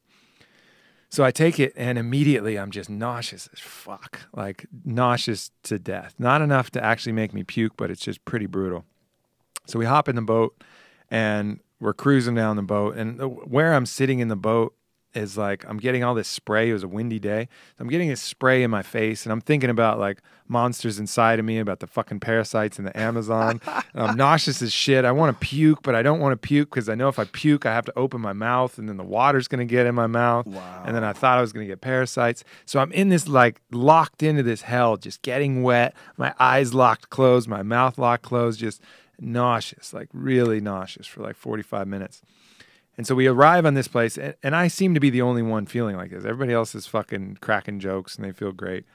So we arrived at this place, and it's this entry in the jungle, and they're like, wow, how beautiful. And I'm like, it's fucking not beautiful. I see this noni tree, and if you ever had noni fruit, it's really kind of a nasty fruit. It's good when they make it in health preparation, but it's all rotting on the ground, and it smells like a jockstrap stuffed with cheese that's been sitting out in the sun for eternity, just baking and microwaving over and over again. I know that smell. That's a really good description of that smell. Yeah. This is kind of like that, right? Yeah. Like Yeah. funky, ball sweaty. Yeah, ball sweat and cheese. Ugh. And there's pigs cruising around, and it's hot, just sweltering fucking hot. And there's bugs everywhere. And I'm just in like this little hell. And everybody's like, wow, look at the jungle. I'm like, fuck this jungle, man. I'm like, just not feeling it. And everybody's on this walk. So we're walking to this tribe, a long walk. And they're in this kind of jubilant, like kind of like I was the day before. But whatever reason, I got locked in this bad kind of space. And I realized, I had a key realization that I was feeling pain at that point. I was in pain. I was nauseous. I was unhappy. And so in my world, I was closed off, and I didn't want to give anybody a hug. I didn't give a fuck about the jungle. I didn't care about the earth. I was so focused on me because of my own pain. And I realized at that point, that's what most of us are like. We're in some kind of pain. Sometimes it's physical pain. Sometimes it's emotional pain. Sometimes it's this other pain. And when you're in pain, it's hard to give a fuck about anybody but yourself. Your natural instinct is to kind of cover up and be like, you know, I'm fucking hurting. Fuck you, fuck you, fuck you. So you look at like all these YouTube comments. That's a key indicator to me that those people are in pain. You know, that's why they're closed off. That's why they're attacking. Deep inside somewhere, there's some pain. Undoubtedly. And that pain forces more people to reject them. Yep. Because that sort of negative energy that they give off forces more people to shun them, which sort of reinforces their bad opinion of people. Yep. And it's in this cycle. And so while I appreciated that kind of message as I was walking through, I was still like, fuck this. Like, I hoped it would be over when it got there. So anyways, we get to this clearing in the jungle, and these beautiful tribal people show up, but I'm just like kind of shifting nervously from side to side. Everybody else is off exploring, finding like jungle snail shells and collecting them, adding to their collection. And they bring out this fruit, and I'm like too paranoid to eat the fruit. And so all these different opportunities, these choices come. Like they bring out these jungle pears, right? And it's this like weird thing that I've never had, half like an apple, half like a pear. And everybody's like orgasming over this thing, but I'm thinking like, what do they wash this with? Like, what's going on? So I like nibbled like a piece that I thought was safe and like didn't touch it, And so that was like one choice. And in me not eating that, I felt even worse. Like I felt more isolated. I felt more different than everybody. I was like, I'm a fucking weirdo. Everybody's feeling great. And so I started to get more and more isolated, and different things would come up, and an opportunity to walk in here and, experience this part of the forest. I was like, fuck that. There's probably bugs there. So locked in this place, and I just got worse and worse and worse. And it was like the universe was providing me these opportunities to do something, and I kept failing to pass the test. Till finally I see this tree that is pretty, looks pretty good for climbing. And I'm like, I'm going to climb this tree. And I'm thinking about it forever, and I'm like, how am I going to get up there? I'm pretty blasted. And I see a big spider in the nook of the tree, which was going to be my original path. I'm like, oh, fuck, there's a fucking spider up there. I'm not going to be able to climb it. But then I realized at that point, I was like, all right, this is a test. I really want to climb this tree. I can fucking figure it out. The spider's not going to bite me. And so I figure it out, and easy is like super easy. I just like hop a few branches and I get up in the tree. And then for the first time in that whole session, that whole ceremony, I felt like I passed a little test. Like I did something that I was supposed to do. I made a choice that would lead to my happiness. So I started to feel a little bit better. But then we go back up to the tribe, and they start dancing around. And, I really had this strong urge to take my shoes off and just kind of dance around, because I had these big hiking shoes, are all muddy and stuff. But I didn't do it because I was worried about the mosquitoes. Well, little did I know, I found out later, the mosquitoes were fucking biting me through my shoes anyways. So I might as well. Biting you through your shoes? Through the webbing of my shoes. Just lit me up through my shoes. God. So I would have been better off taking my shoes off and dancing around in the mud anyways. But anyways, failed that test again. So I kind of get the game. Like, all right, I get it. You're presented with tests. You can either pass them or fail them. Life is kind of a series of choices. But I'm happy when we're leaving the jungle. I'm like, thank God we're getting out of here. I just basically took a beating from my own mind the whole time I was there. And as it was in doing that, it was one of the most challenging times I've ever worked with the medicine, because, even iboga, which feels like hell. I mean, it's literal hell. All you really are doing is just completely surrendering to that hell. You just lie on your back like, okay, hell, come on. This one is such an active medicine that you're presented with these challenges and asked to do things in a much more active way, which is great. But if you start getting on the wrong side of it, it can be really challenging, because you have nothing to, stop your mind from really running rampage other than just this kind of gentle guidance. So tough experience in the heart of the jungle. We get to the canoe. I'm starting to feel a little better. I at least passed one test, and I climbed the tree. So I was like, oh, at least I did that. So we get there, and again, it starts to be dusk, and that's when the visions start. And then that was probably where I got my one of my most powerful visions. So I close my eyes, and I just bury my head in my hands, and immediately I see this demonic face that was made up of fires that were burning. And this demonic face full of fires, and then I noticed that it's plastics that are burning in the fires. And I look at that, I'm like, oh shit. And then I see that laid out on the skin of what feels like a woman. And it didn't have all the features, but I could see like the jungle was this woman's, pubic bush, like this life coming out of her armpits, and her, vagina was all this like jungle, and in her hair was the desert, and her skin was like the plains, and the different things were the mountains. And I got this real feeling of, all right, I guess I get it. I'm looking at the Earth Mother. but then the fires were burning all over her skin. And there was oil that was being drawn out like someone was taking big syringes, like a malevolent doctor was pulling, oil out of her skin and then adding it more to the fire, and the fires kept burning.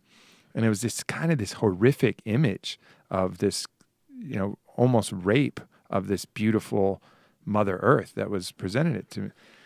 And so I couldn't really shake it. And I'm looking, and I start to tear up a little bit, and I say, fuck, I mean, how can I help? What can I do? What can I do? And then again, just like with the altar, like a really clear voice comes and answers me. And she says, we don't have an environmental problem. We have a consciousness problem. It's like, you work on the consciousness and I'll take care of the rest. And the way she said, I'll take care of the rest, I'll never forget that, because it had such fucking strength. Like, please, like, do your best, work on the consciousness, but don't worry about the other shit. Like, I'm gonna protect myself one way or the other. Wow. Kind of a really powerful moment. And then what I saw there is what she showed me, or what I saw was people, I would touch somebody and there was a bunch of people and they would just be kind of running around all haphazard, like, rah, rah, like kind of just doing these robotic motions in circles, like a wind-up toy that was just haywire, that was off balance or something. And I would reach out and touch one of these people, and a light would turn on in their head. And instead of moving around randomly, they would just stop and then look around. And then they would touch another one of these wind-up humans, and they would stop and look around. And then slowly it started to connect. And what it was showing was the spread of consciousness. You turn one person who's just locked in their own fears and pain and worries and patterns, and, help show them consciousness, and then they'll do the same to somebody else. And that's how this problem is going to be solved. And then all around the world, that just kind of, all of these lights started going off in people's heads and connected. And I got this image of the utopia that the world could be, where we as sentient humans, kind of aligned through consciousness, are working, to help prolong life for as long as possible. It's going to take a little time, but I think within probably the next 20 years, we're going to see a completely different version of culture. Yeah, I really believe that. I think that's that wave of touching people and spreading it out. It's already happened. Yeah, I see it. I feel it. It's online. It's moving in a way that's just never had an opportunity to move like this before. The ideas that got passed word to mouth by fucking hippies and poets and the beat players of the 1960s, what they were so terrified of, what they squashed, the acid and marijuana movement, what they squashed, they didn't have a way of communicating back then. They didn't have this fucking thing. This is the craziest shit of all time.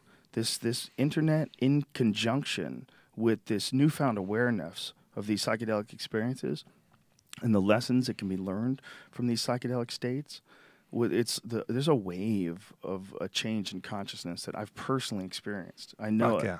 It's not an imaginary thing. There's people that are holding back. There's people that are still angry or still critical or still scared. And, I kind of feel for them. You're not realizing what's going on here. Like, you can be pessimistic. You can be, you can get it into your head if you really choose to, that the world is this terrible place of awful people. And it's more likely that there's just a momentum going on that was created by people who didn't know what the fuck was going on. And we're awake, and we woke up like we're on a spaceship that's headed towards an asteroid or something. Yep. We woke up going, okay, who's flying this thing? Are you guys flying? You're not flying. Okay, how much food do we have? How much gas is in this fucking thing? Yeah, totally. Can we turn this thing around?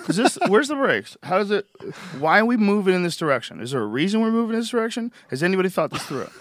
Especially when you consider, the Republican right-wing side. Like, there was a very interesting thing recently. Bill Nye, the science guy, who's just a brilliant public speaker when it comes to defending science, was on the show. And on the show, he got called a science bully or something like that. Or they were talking about science bullying because they were talking about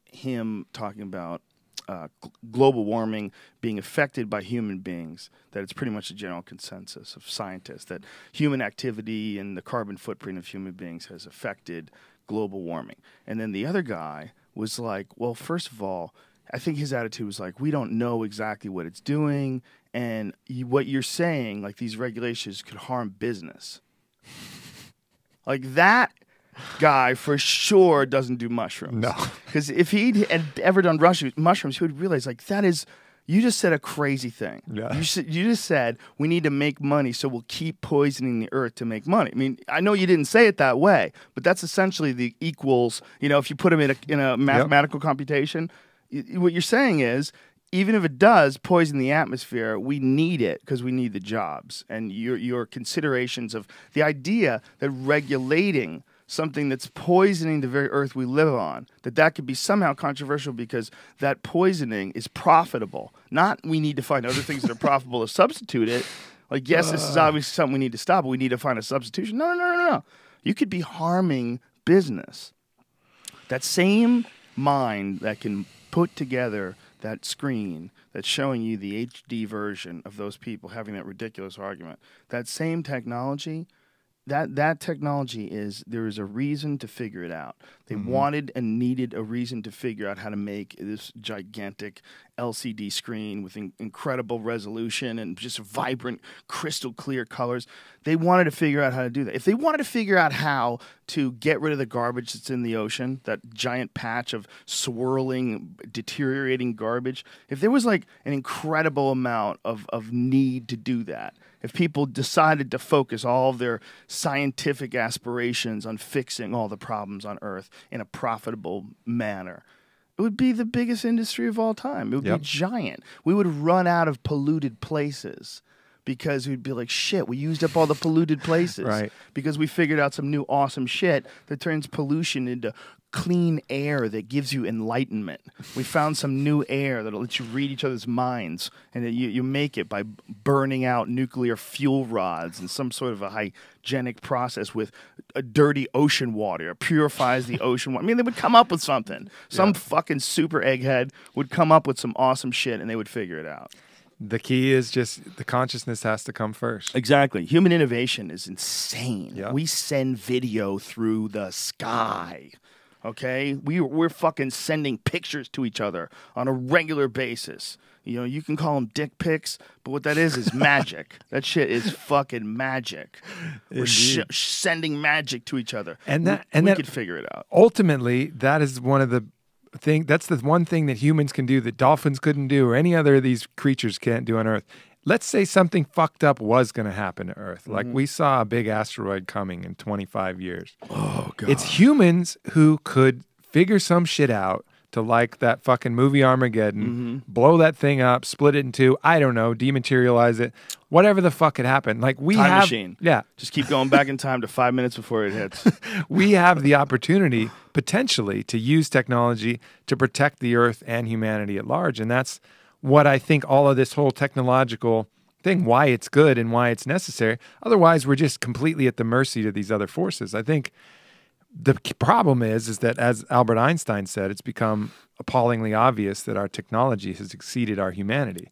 Like both of those things were supposed to ride together like homeboys, you know, a motorcycle and a fucking sidecar, you know, both of them ride together. And that shit got split off by these oppressive forces, you know, state forces and religious forces that have kind of gone through and kicked out any of these knowledge centers, made illegal any of these knowledge plants, and reinforced this crazy idea of putting business above something like the Earth. That is absolutely, totally possible. But there's other options too. And one of the weirdest ones to me is that this all has to be in place in order to move forward with this process that's going on right now, this process with people connecting with technology. That all these forces, they seem to be moving. I mean, when you move warfare, what you move is extreme versions of technology. That's the most important thing. Like that was the biggest part of the space race. People said, "Oh, they put so much money into that. That was unnecessary." Do you know how much military, like how many options they got that they didn't have before because of the space race? Just the innovation of materials and the rocketry, and understanding of what they can get away with, flying things into orbit and shit. That's never going to stop, man. That's not going to stop. It is what people do, and sometimes people need a push to do it. And along the way, they have to do battle with evil. And along the way, they have to do battle with suppression. Like for the gay people to get married in 2014 to cheering throngs makes it all the more sweet because it was rejected for so long. And I'm not saying there's anything good about that rejection. There's certainly not. But I almost think that it all has to be there like that. And that we're in this process of becoming something different. We're learning about the flaws of staying what we are. That this relying entirely on the flesh, relying entirely on these animal instincts that we may or may not think are beneficial. We have this connection with them we don't want to separate. We don't want to separate from jealousy. We don't want to separate from emotion. We don't want to be a fucking computer program. But that might be inevitable. What we call technology, it might be a life form. It might be a life form that we're giving birth to, that we are just some weird worm that becomes a butterfly, but we don't know it yet. And so we're just pushing, and we're fuck gay marriage and pollute the air. We're lighting plastic on fire and stealing copper pipes out of abandoned buildings.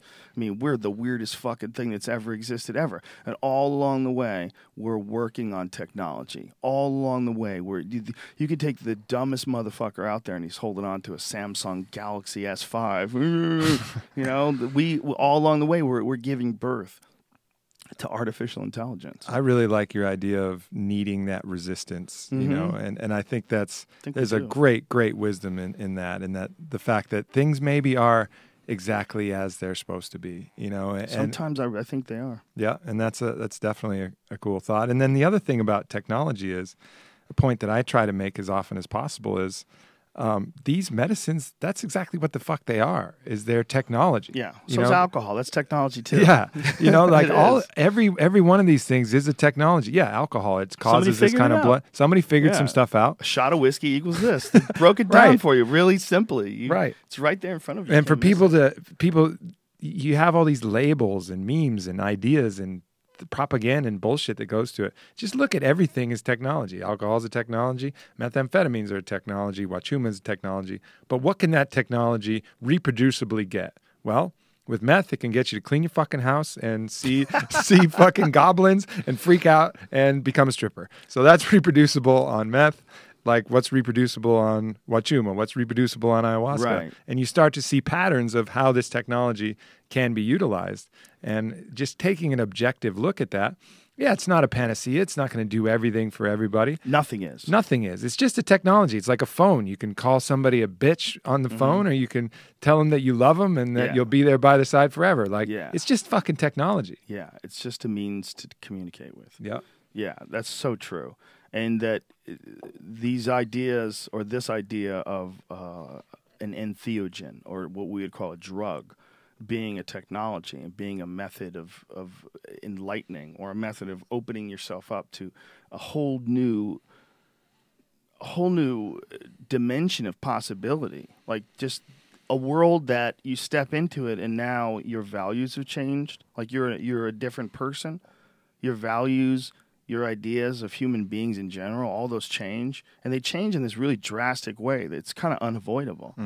You know, you just, even if you become a dick and you get mad that the mosquitoes are stinging your feet, you're still, you know, you're who you are is not who you would have been in those same exact frustrating circumstances 3 years ago, 4 years ago, 5 years ago, a month ago. Nor will I ever be again. I think it was on, you know, when you came on my podcast that I said that quote, you know, no man ever steps into the same river twice, for he's not the same man and it's not the same river.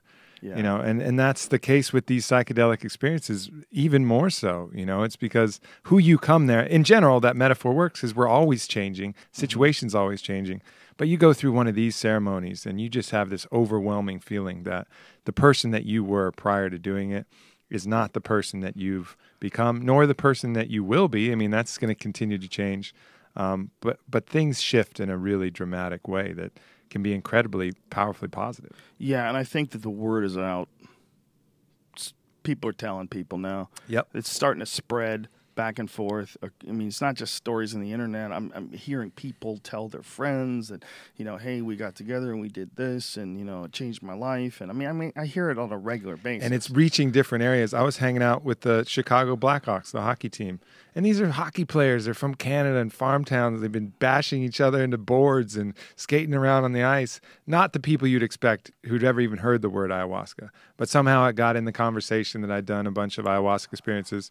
And you have these guys like, oh, I heard about that.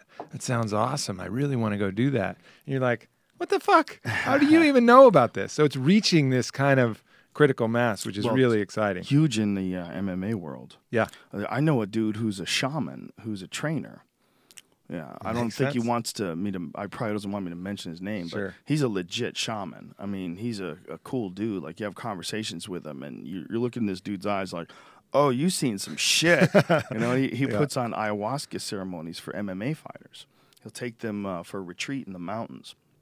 They have this spot that he goes to, and he cooks up the ayahuasca, and just he thinks it's important for being a fighter. He thinks that a fighter, to really truly get in tune with who he is as a man, that a psychedelic experience like an ayahuasca experience will get rid of all that extra baggage he's carrying around that he doesn't need, and it'll allow you to perform as an unhindered soul. I mean, you may not even want to continue MMA anymore. That's the other problem with it. You do something like ayahuasca, there's a very real possibility that you don't ever want to hurt anybody again. And I think that's a fear that a lot of people have, that they don't want to give up these things. But it's just your own mind's truth. It's not like ayahuasca is telling you that as ayahuasca. It's just allowing you to think about something in a certain way. So don't be afraid of that shit.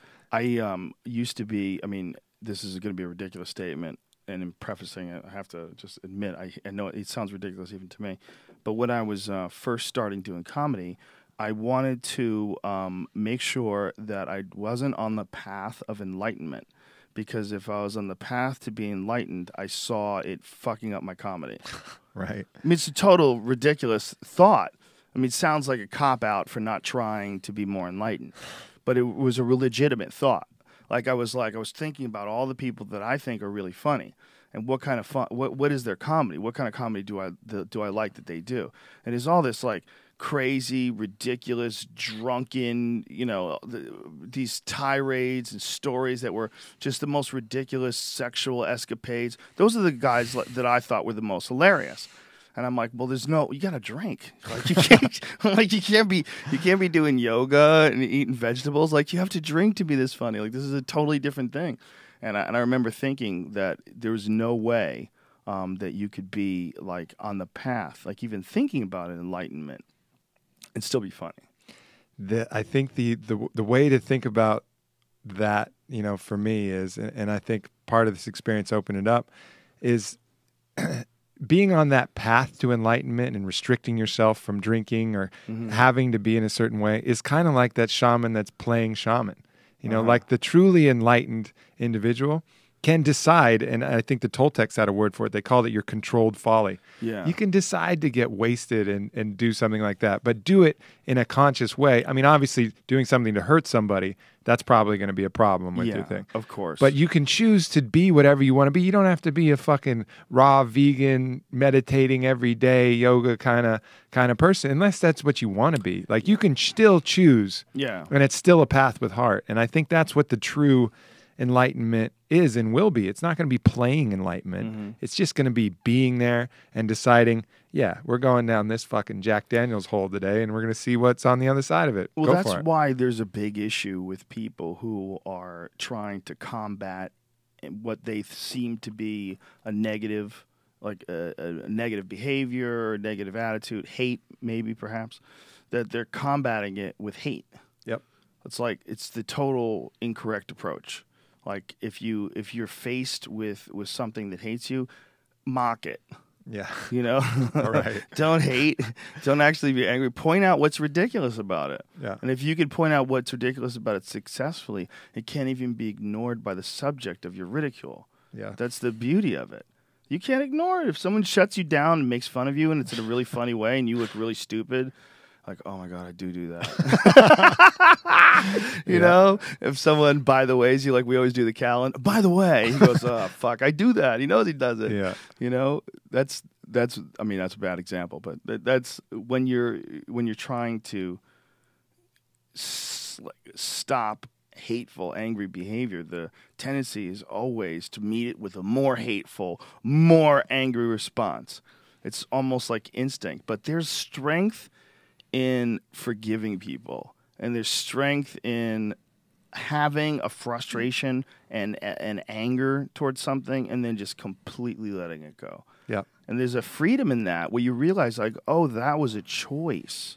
Like, that was a choice. I was hanging on to this. How many guys do you know that you had, like, maybe a disagreement with or a beef with, or you were worried about running into them? Like, oh, my God, this better not get physical. Like, this guy better not swing at me or something. But then when you got there, like, you maybe said something that explained your side a little better, and he said something to explain his side, and then you hug, like you shake hands and you hug, and and then, woo, what a relief that is. What a great feeling that is. When, it's just like it neutralized this acid you've been keeping in this little vial inside your body, you know? Especially when it's just a misconception, and when you can enlighten that person, or you can clarify what was really going on, or what you had to do, or why you fucked up, or that's a nice feeling when people just abandon the idea of being enemies. But it makes you feel like, what is keeping us from doing this all the time? And one thing that I had, I've had a few experiences that were pretty changing to me, but one of them that was that I didn't expect was ecstasy. Doing ecstasy, I didn't think it was going to change me very much. I thought this was just going to be a party drug. We're going to do some ecstasy and hold hands. Like, I was holding my friend's hand, a dude's hand. We're rubbing fingers together. This is the most ridiculous thing ever. It's so, like, it would be so homoerotic or so gay, if we did that on a regular basis. If we're holding hands, there better be a joke involved, But when you're on ecstasy, it felt totally normal. And then I remember thinking after it was over, like, I know he's not gay, and I'm not gay, like, but how come in normal life I would never let that happen? But in this state of ecstasy, when you're on MDMA, it's totally cool. Hugging your friends is totally cool, and it's completely non-sexual. And it made me think, like, man, we're really insecure in, like, the strangest ways, like, and that we don't even recognize as being insecure. Yep. Sexually insecure, physically insecure, mentally insecure as to whether or not people really like you. There's people out there that are living their lives wondering if people actually like them, or if they're just pretending to like them, they're going to turn on them at any moment. Yep. I mean, they're going through life flinching. Yeah. And in these experiences, that was one of the things with the Wachuma too. I mean, just hugging somebody who you don't even hardly fucking know. Yeah. But it's nice, just another human being, and it's like at the end of the ceremony night, you're just like, hey, that was cool. You feel this connection with that human being, and it's so weird that we become dull and we close ourselves off to all of these possible expressions that are available, and these medicines are a great way to kind of open that up. Yeah, well, they are technology, and they have been used by people we know, including yourself, to positive benefit, to a positive result. And that's just something you can't ignore anymore. You can't just tell people they can't do it because you said. Right. You can't just do that. Doesn't make any sense. The only reason why this shit is not in the United States of America, first of all, it's holding back our freedom. Okay? It is. It's holding back our freedom. It really is. The most sacred freedom we have. Yeah, freedom the autonomy of consciousness. Of our own. Yeah. Well, the only reason why human beings figured out anything is because they had the freedom to experiment. That's the only reason why language was invented. If you weren't allowed to say, how about we fucking make A equals ah? Can we do that? Ah is this? The only reason why anybody was allowed to do that is because you had freedom to express yourself, freedom to try things, freedom to, and whether trying that thing is creating a language, or whether it's figuring out that psychedelic medicines allow you to get a better grip on your ego and how much your insecurity and the futility of life itself becomes a focal point instead of life. The futility of life becomes your focal point. Oh, what's the point? There's not a point, but it's going on right now, and you're blowing it, son. Yeah. And you're blowing it. It's like Angelo Dundee said to Sugar Ray Leonard before he came out to knock out Tommy Hearns. You're blowing it, son. Yeah. You're going through your whole life flinching. Yeah. Very wise, brother. Very wise. Flinching and being angry at people. And meanwhile, I'm saying that angry.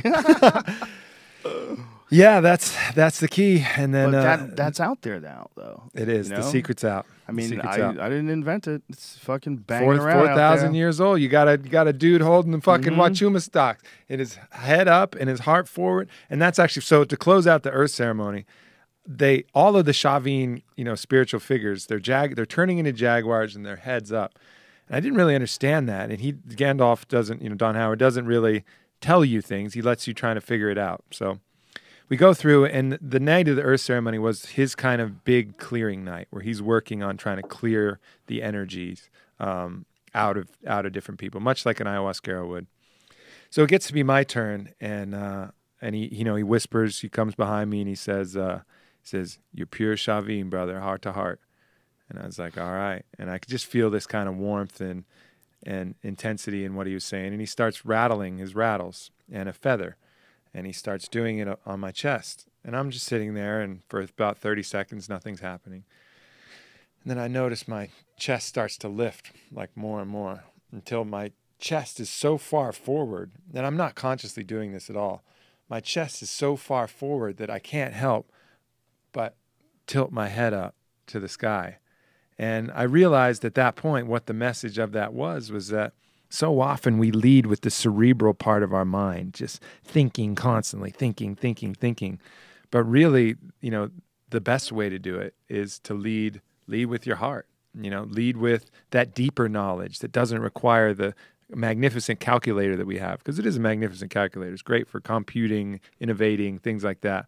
But to chart the course for yourself, for your friends, for humanity, charting that with that deeper, empathetic intelligence that you have at your core center, which we call heart, whatever you want to call that. That's the way to really lead. And he was able to kind of get that through my head and help me understand what all these, graphics, these tapestries were, without ever having to say a single word. And that's, some of the cool things about working with a real master like Don Howard is he could have told me that, yeah, they all have their head up because their heart's forward, their head's connecting with source, and their heart's leading the way. Well, he doesn't have to say that. He can just kind of, use the rattles, use the feathers. You look at it and you just feel it. And so you don't need a whole narrative, exactly, narration of the events. It's pretty clear what's going on. Yeah. You just tap in, and that same truth that hit them 4,000 years ago will hit you. Ooh, that's so crazy. And it was fucking awesome. Awesome. Do you believe that you co-experience other people's trips? Do you believe that trips are contained? Like that was one of the ideas that McKenna had about any psychedelic, that when you're taking it, you're not just imbibing in this one psychedelic. You're actually experiencing all the trips of all the people who've ever done it, that there's a shared space that the trips live in, and it's what you're doing is literally or figuratively connecting to some sort of another dimension. I feel like that because I feel like there's a spirit of the plant. Now, I will say with non-plant medicines, which I've done a couple, I actually told some of those stories in the last podcast, I did not feel that with non-plant medicines, and I haven't had a good experience. And I know there's a lot of people like Rick smoking DMT. Well, that comes from extracted from a plant. Yeah, but you can get synthetic. They do like 5-MeO. Have you ever done that? I haven't done any synthetic. Everything I've done is from the extracted from bark. So I don't know. I mean, but with the plant medicines, I feel like you're connecting to you're jumping in a lake that has been there and has a resonance, and everybody else who swam in that lake and left their stink in the water, their beautiful stink, whatever you want to call it, you're connected with that whole experience, and it has an intrinsic nature. Sorry, here's something to consider too when you bring up this whole idea of what is synthetic and what is natural. And the reality is everything on Earth comes from Earth. So it is all natural in a certain sense. It has just been manipulated by human beings. The real question becomes, is that not natural? Because it seems like we manipulate everything around us. When bees make honey, they're manipulating things. I mean, we manipulate every goddamn thing we get a hold of. And is it really natural if a bee made it? It seems like that bee just sort of fucking concocted so that maybe shit. Maybe it's just that lake, so the LSD lake got formed by Albert Hoffman in whatever, the 30s or whatever. So it's like 80 years old, right? So it doesn't have a lot of essence to it. It doesn't have a lot of spirit. I believe it probably does have a spirit. And maybe in 3,000 years, that LSD spirit will be strong as fuck, and the communal experience of all that will be there. But when you're doing something that's grown and been alive and been in existence, it's had way longer to just kind of feel and collect the energy of everybody else that's been there. Well, that's it seems when to it have makes more of a sense. power. That's when it makes sense that it would have these experiences in it, because the idea being that when you're consuming a psychedelic, and this is, by the way, if I'm butchering this, I'm so sorry. But when you're consuming a psychedelic, the idea is that you are becoming one with it. That during that digestive process, notice how I say process, I sound cooler and smarter. process. I wish I was Canadian. Process. As you're saying it, I guess it would be English more than Canadian, that this somehow or another, when it connects to your bloodstream, when it passes the blood-brain barrier, whether it's psilocybin or whether it's any of these other psychedelic compounds that you take in, that during that trip, that what's actually happening is you're changing your frequency, and your mind, whatever you call your consciousness, goes to another place. What happens in the place where it's at while it's happening is that, well, they're all connected. Like the idea that you have to be in another dimension, your mind's in another dimension, your body's here, that doesn't make any sense. It does make sense because it's a big crazy soup. Yep. But it's a soup that seems like you can only access certain areas of it when you hit this certain frequency that you get by imbibing these plant cocktails. And whether they're synthetic because they're based on the plants, or whether it's the actual plant itself, what you're doing is you're tapping into that next door neighbor. You're just stealing cable from that guy. You're like, whoop, you're using his electricity. Like, whoa. I mean, it's almost like that. You go into the next door neighbor dimension. And I agree. And all bets are off. I kind of look at it like you're a shish kebab and you're going through an onion. And so all of you and all the potentials are that whole shish kebab. It's all aligned. Onion. Yeah, an infinite onion of infinite layers. And doing these medicines just move your consciousness, which is like a dot on that shish kebab, move it up and down through those different layers. And that's really kind of what you're doing. But you're still connected. You're still that one, infinite shish kebab on a fucking infinite, piercing an infinite onion. That is and what your you're consciousness is just kind of sliding up and down it. Oh my God, that is what you're doing. Yeah. The idea that you can somehow or another in midlife alter and change, like that sounds ridiculous to people. But is it less ridiculous that you could run into someone and they just lost 80 pounds? I mean, what happened to that guy? If you're telling me that guy didn't make a drastic change in the path of his life, whether it's figuratively or whether it's an actual drastic change, like what you're seeing from that guy is that his reality and his future changed. His reality was he's a fat fuck, he eats donuts, he's going to die fat. And then, boom, he starts hiking. And then, boom, he starts drinking water every day, and he quits all the soda. And boom, he starts eating fresh vegetables. And then, boom, he starts fucking lifting weights and working out. He does jujitsu. He loses 70 fucking pounds. He becomes a blue belt. He's, though that's a different human. Yep. Like, that is a guy. How are those in the same world? And how many of those little changes that happen during the day, pro and con, are this constant river shifting thing? And the idea that time is this linear thing, and you're going to get to 65 and you're going to get a 401k back and you'll have Social Security and you're going to go into a box. Life of the unconscious robot versus that life lived on the bleeding fucking edge of free will. And that was what my last ceremony was about, the bleeding edge of free will, the air masada. The bleeding edge of free will. Yeah, that was it. Be I an gotta awesome piss. band.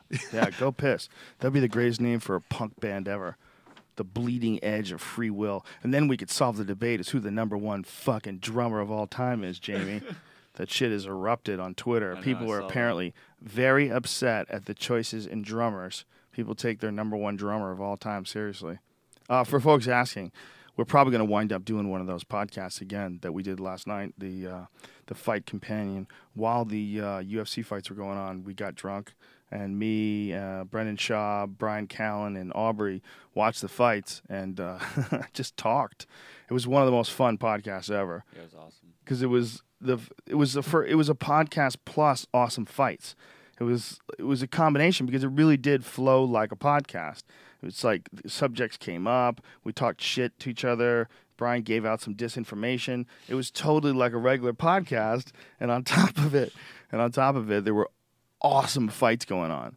So to the folks that asked, yes, we're definitely going to do that again. I had a great time. It was a fresh thing.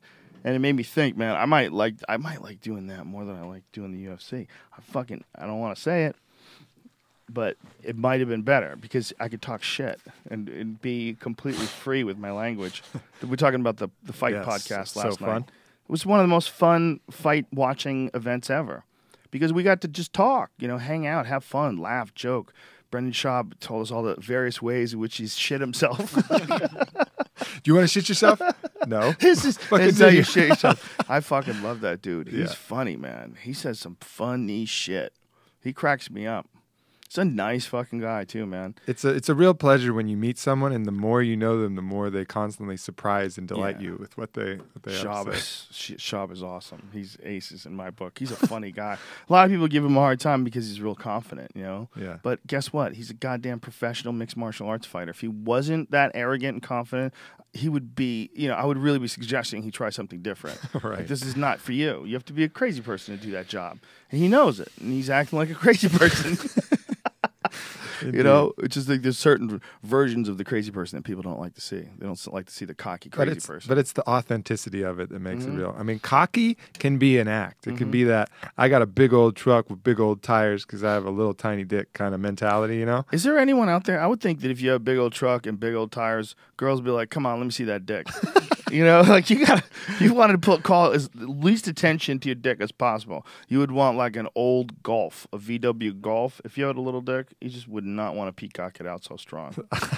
That's just my feelings. You think that the word would be out, but I don't know. I don't know. We'll I've see. never looked at the dick see. of a man with big tires. Maybe next time. Hey, homework for everybody. Next time I see a dude with big tires, I'm like, come on, son. Whip that shit out. Yeah. Let me take a look at it. What happened? All right, Bleeding Edge of Free Will. It's a great name for a band, by the way. I like it. Anybody wants to take it, go ahead. I got no trademark on that. It's a great name for a band. So, final ceremony, the Air Masada, and I have a vague idea that I'm going to do something called Vilka, but I have no idea. That's going to come in the night. But anyway, so we get there, and I'm feeling fucking great. We had the good end of the ceremony that, kind of lead with the heart. I ended up sleeping well that night. Felt great the next day. Was riding. Everything was good. So we go to the air ceremony, and I'm really feeling like $1 million as opposed to the last time prior to that. And he looks at me, and before he pours anything, he gives you like a long look. And, I gave that same big old smile from the first day, and he gave a huge smile back. And he starts pouring, and he just fills the cup to the brim, to the fucking brim. And I'm like, oh my God, like at least 8 ounces of this of this Wachuma. And it's funny because it seems like it gets harder every time you take it. Because even watching like Dom Robert, this Banco Curandero shaman, I mean, he chokes it down because he does the Wachuma with us.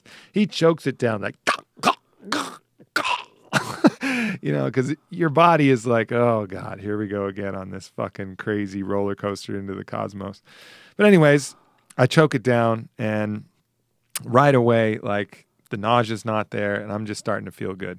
Not in that same kind of uncontrollable way as the first day, but just in this really kind of positive, good momentum kind of way. And I started playing this Native American flute, and I'm not very good at it. So I was super self-conscious the whole time about playing it because there's nowhere to do it privately, and everybody would listen, and I kind of suck. I mean, I'm okay. But it bothers you to suck at a flute? Well, just to like play it and have everybody listen. I don't know. I was self-conscious about it, because I'm not good, I guess. But anyways, at this medicine, I was like, I'm starting this fucking test game off. Because last time I failed like every test in the heart of the jungle on my second ceremony. I was like, this time I made a vow to myself. I'm like, I'm going to pass every fucking test. So we go there and we take the medicine, all good. We get ready, and we're going to go on a long hike this time instead of a boat ride. So we have some time. And I brought the flute out, and I started playing the flute. And I could tell as I was playing it, yeah, I'm not great, but people kind of dug it because I was playing it as authentically and as good as I possibly can. And so that kind of, for me, started off this first ceremony in the right way. Like, I made a choice to go grab the flute, and I played it. And it just felt good to not be worried about that shit anymore. Are you telling me you're starting a band? Is this how you're breaking it? Are you going to be the new Jethro Tull? Nobody I'm wants bringing to the flute back. Jethro Tull was right all along. I have two instruments that I can kind of play. It's a flute and a didgeridoo, and they don't go together at all. They're perfect. What are you talking about? They just need the right mixture of drugs. Yeah. The right mixture of drugs and the flute and the didgeridoo is exactly what you want to hear.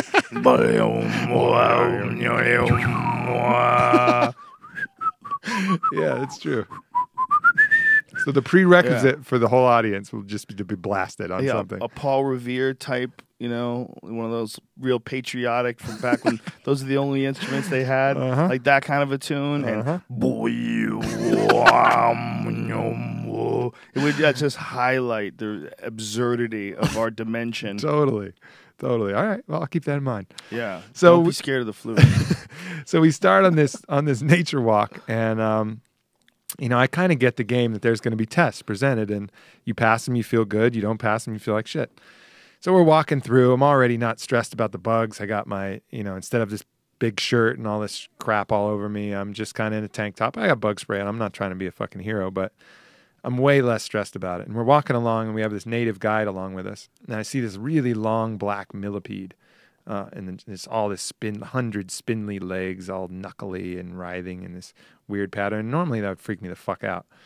So I see it, and I point it out to the guide, and she picks it up and lets it crawl in her hand. And I think to myself, oh, fuck, this is a test. Like, I got to let this thing crawl on me to, like, pass this test of fear. That's so ridiculous. You do not need to do that. You need me to go with you next time you go to the jungle and go, hey, bro, how high are you?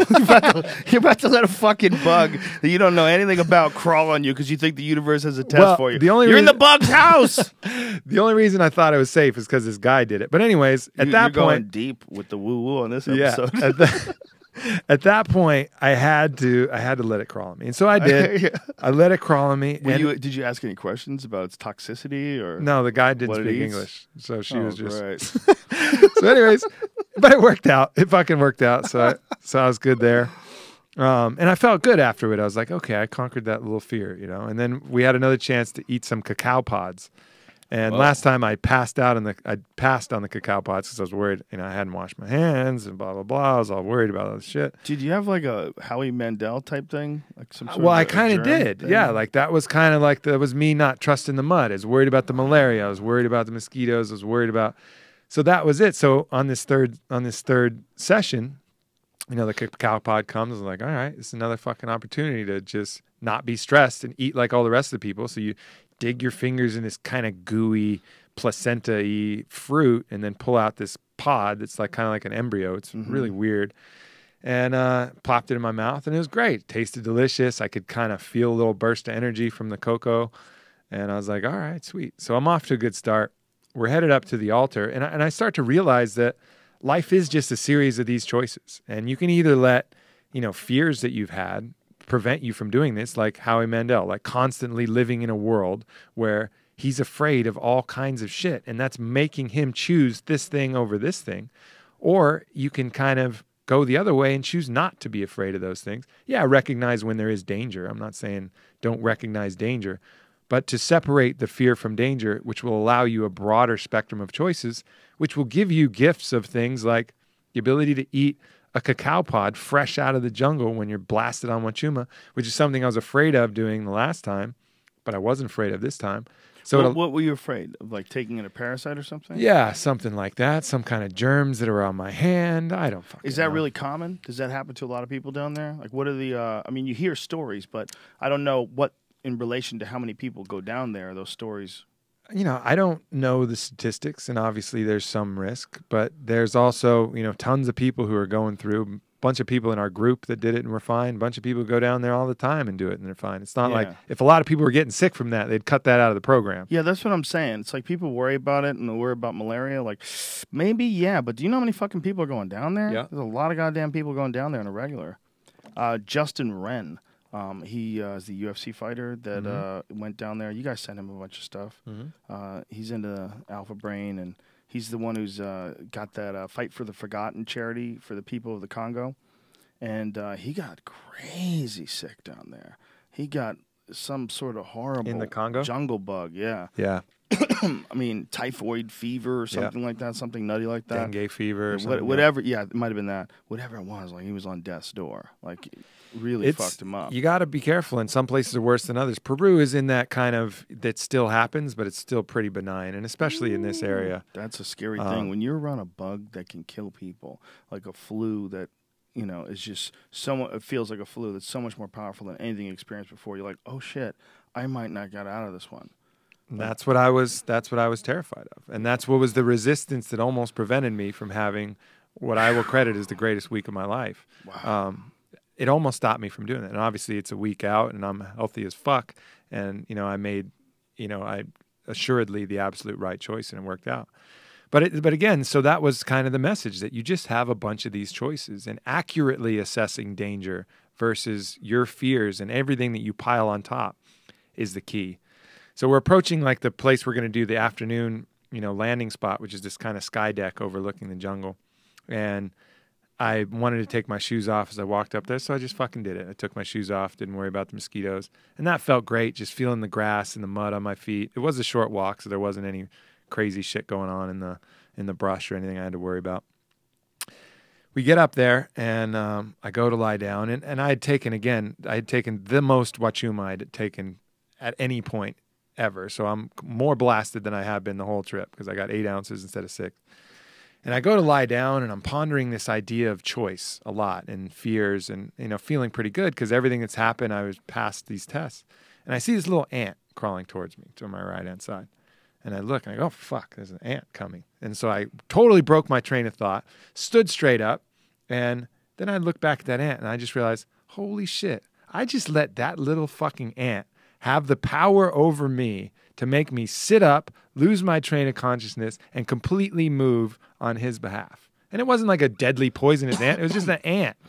And then I thought to myself, how many other of these little things that are truly ants in our existence, fears, worries, paranoias, relationships that you feel crunchy about in a certain way, or like something that's uncomfortable to you in a situation, or that you're projecting and your simulator is worried about. These little things that, when in reality are no more than these ants, which are harmless, cause you to choose actions that aren't in your best interest, And because we give them power, we give them the power over us to make us move.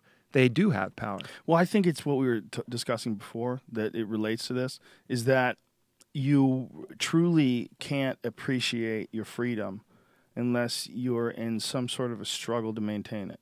Mm-hmm. It's a very strange thing. And that these things that you're saying have this power over us, we give them this power. They're also causing massive amounts of self-examination and assessments of why there's this conflict in the first place. When you're conscious. Yes. Yeah. There's lessons to be learned in conflict, in that you realize the futility of conflict. And I think without those lessons, when people are trying to nerf the world and avoid all the conflicts, we lose the actual lessons that are available in these life experiences, and these lessons of understanding the repercussions of shitty behavior, these understanding what true violence is really all about, understanding how it can be turned around, watching guys hug it out after they have a fist fight for fucking 10 minutes and respect each other for it. And I'm not saying you should do that, but there's a reality of that, them hugging it out. They're like, okay, well, on a microcosm, this works. Like, why can't this work for the whole human race? Because if we go to war, there's no hugging, But sometimes after you duke it out with each other, you realize how ridiculous it is. And that's better than war, you know? And people who would think that that's savagery or that don't understand and like, we have to stop all this horrible shit that's going on. We should definitely encourage everyone to be nice. But along the way, the errors are where we're going to learn. And it's an integral part of developing human consciousness. It's a very important part. The conflict is there so that you can learn from it. It's not there so that it shapes your life and defines your future, though. And that's where people get fucked up. That's where bullying is so horrible, because it gives them an equation that they can't emotionally solve. They're left in this deficit that they feel it's futile. They can't pull out of it, and then they go into a funk and a depression. And it's because somewhere along the line, someone almost, in a way you could say, stole their freedom, stole their happiness. They took it from them. They took it from them with an act. And, I think we kind of recognize that as human beings. This is why rapists get beaten up in prison. You know, I mean, why do they go after child molesters in prison with such vicious attacks? It's because you took something sacred, but ultimately you have the choice, all of these people, however difficult it may be, to take that freedom back, you know, and whether you can do it, maybe you can't do it in action. Maybe you're going to be subject to somebody doing something bad to you, but you can always decide, and I'm not saying it's fucking easy, not saying I can do it, whatever, but you can always decide how you let that affect you, whether that's simply an impetus of pain or whether that deeply changes you and is suffering. And you see that accounts from different people who've handled POW camps. You know, they're stuck in the fucking POW camp. You can't escape. And for some people, or in Auschwitz, you see different survivors talking about different things. Some of them, you know, it was pure suffering, and they took every single fiber of their humanity from these people. And some people were able to make a choice that all they're doing is creating pain, but I'm going to keep my own sacred autonomy of what my feelings towards that are going to be. And at the very end, that's the ultimate choice that we always have, is maybe we can't control the input that's coming in, but we can control our attitude towards it. And that's the last thing that nobody can take from us. And most importantly, we can control our output, and our output is someone else's input. Yeah. And that's something that a lot of people ignore or are not aware of when they're doing something that ultimately winds up being very damaging to themselves. They're not aware of the fact that your output is someone else's input. And if you put something out that's a negative, it's not going to come back a positive ever. It's just not. It doesn't work that way. Yep. If you put out a negative that attacks a negative just creates more negative. It's just the only way it works. And sometimes it's the only way. That's the other problem with being a human being. Sometimes you're walking down an alley and there's a bunch of people that are going to fuck with you. And there's nothing you can do about it. Sure. You could either let them beat you up, you could fight, you could run, but you're going to have to deal with a real life situation. So there's no black or white in this crazy world. There's not everything that happens to you manifested with your imagination and your intent. No, but a lot, yes. You know, it's not everything, no. But a lot of it is how much work can you get done in your lifetime to make sure that less people experience bad things in their lifetimes. That is a real ripple. And that ripple effect is happening right now from someone listening to this. Guaranteed. Yep. From listening to your story, listening to your depictions, coinciding them with their own instincts and feelings and maybe a few experiences that they've had, and then choosing an ethic. You know, and that idea and that choice of choosing an ethic can change the future, can change the experiences that people have. You know, if you look back on history and you look back at the horrific things that the Romans did and the Spartans did and all these people did when they were going to war with some other people, if you look back at just the mounds of awful stories that we could just go back and find out about all the different slayings that the Mongol Empire took part in, that the Romans took part in, just over and over and over again throughout history, all these horrific, terrifying acts of humanity. And think about what it would be like if we didn't know about those. Think about what if they happened and we didn't learn. Think about well, it's terrible that they happen. It is definitely terrible, but that we know that can happen ever is important. Sure. It's important that we know that this whole thing is just this chaotic scramble for recognition of the state of consciousness we're in. It's chaotic scramble. What's going on? This is my land. That's my pussy. This is my gold. Oh, my heart disturbed. Boom. And then start all over again. And then new bodies and your genes pass on to another new meat vehicle that's carrying consciousness, and it tries to deal with all the stupid shit that you taught it, and like, oh my God, this motherfucker was wrong about almost everything, and now my heart stops. Boom. And then you hope that you taught your kids a little something so they can, like my dad was semi-retarded most of his life, but he told me when he started getting older that he realized the maze, and he saw that the puzzle was ridiculous because there's no solution, and in the moment, this is the key. The key is staying in the moment, and then he died. And then you remember that from the jump, so you go through life as like Kwai Chang Caine with a modern day cell phone, and you try to figure out your interaction with all these people around. But that we're a part of this crazy ripple. It just doesn't seem like it because we're in it. It doesn't seem like it because we're a part of it, because it's just life to us. It's, what happens today? Well, I get up in the morning, I turn on my computer, and I find out what's happening in the world. Where's the news stories? Where's that's what I do. But what is that? What is anything that you do in life? What are any of these patterns that you follow? What are any of these things you do? It's just consciousness expressing itself, trying to figure out what the fuck is going on, and trying to make some sort of an account of all the things that are going on around you all the time. Yeah. Because there's so many of them. And then, so all of these things that seem to happen automatically until, you find a point where you get to that ultimate stillness. And you can do that in a float tank. You can do that in a medicine journey. You can do that in good meditation or even yoga. But in order to properly chart your course at any level, you have to find that stillness. But then the next level beyond that was right where I'm at here in this story. So Don Howard comes over to me and he starts, doing his thing, asks me to kneel, and he starts using the feather over my head. And I could feel like a weird transformation happening in my body, this kind of invincibility that I started to feel at that moment. And it was this strange kind of feeling of I was kind of crouched over the top of the jungle, and I started to feel kind of like a rumble in my throat, almost like a growl. And I could feel like my toes start to grip in. And it was almost like I was transforming myself then into this big cat that was out looking over the jungle and had absolutely no fear. Nothing, the mosquitoes couldn't hurt me. My other fears wouldn't bother me. Death was no threat. Like nothing at that very moment, could actually harm me. And I realized at that bleeding edge of invincibility, at that bleeding edge of fearlessness, not that a bullet couldn't kill me, I'm not trying to be crazy, but how I felt then, was completely without fear for the very first time in my life. Absolutely nothing scared me. And at that point, I realized that was the only time I've ever had complete free will. Because only at the very edge of your fearlessness is nothing pushing, pulling you, prodding you. You have no attachments to anything because you're not afraid of losing anything. Because losing anything wouldn't hurt you. You're completely fearless at that. I was completely fearless at that point. And that was the very first time I had complete free will. And that feeling is something I'll never forget, And I realized that all of these people that talk about the determinism of life, oh, it's genetics, oh, it's environment, oh, it's, there's a place that you can get to where you have absolute choice. And maybe you can't stay there. Not saying that I'm like that now.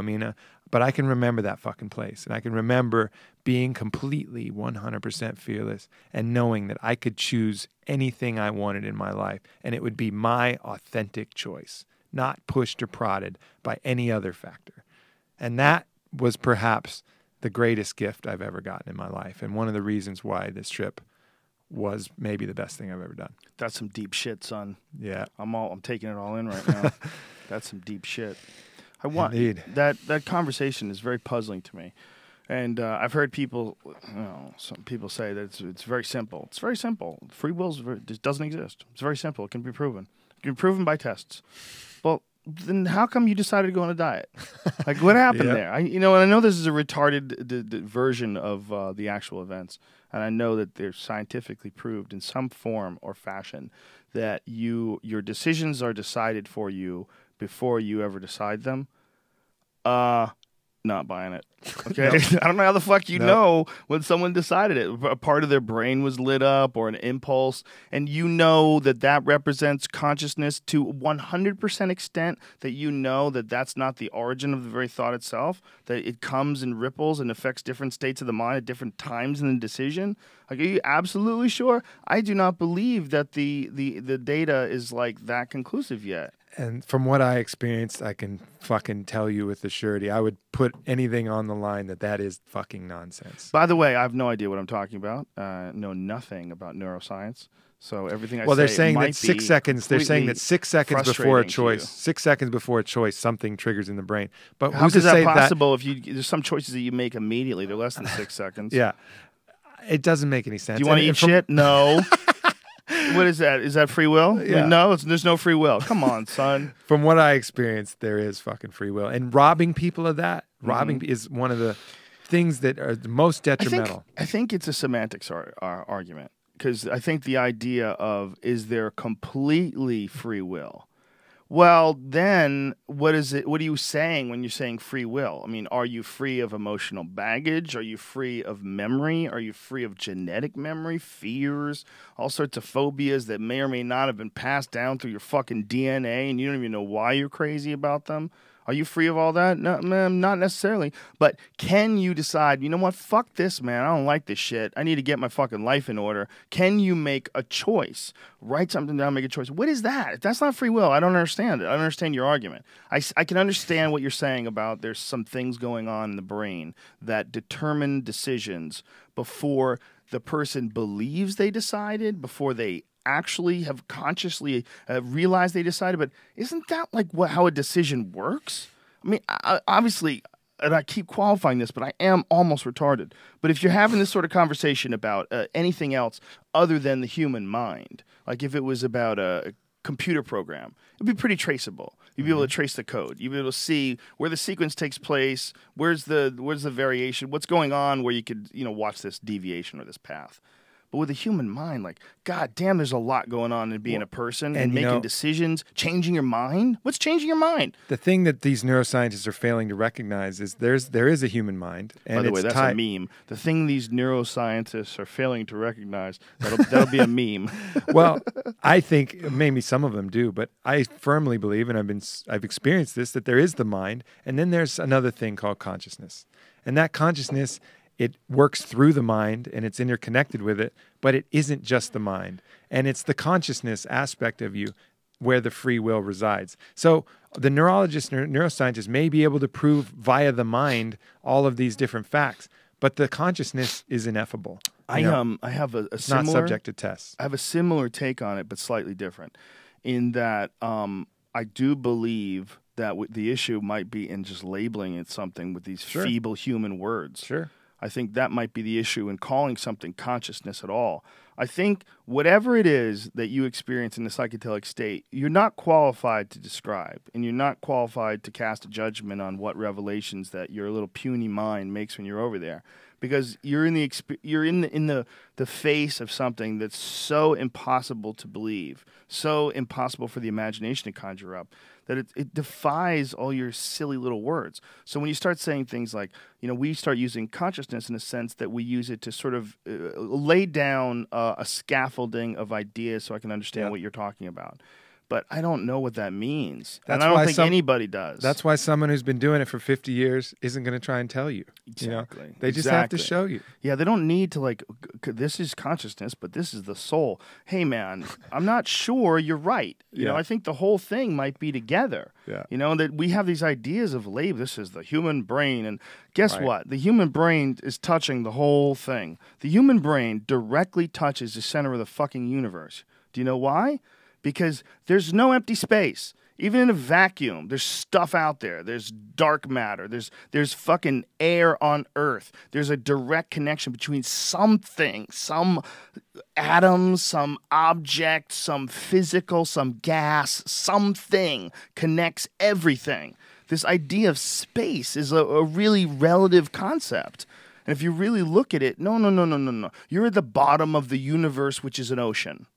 It's an infinite ocean. It's the idea that there's all this air. No, it's just different stuff.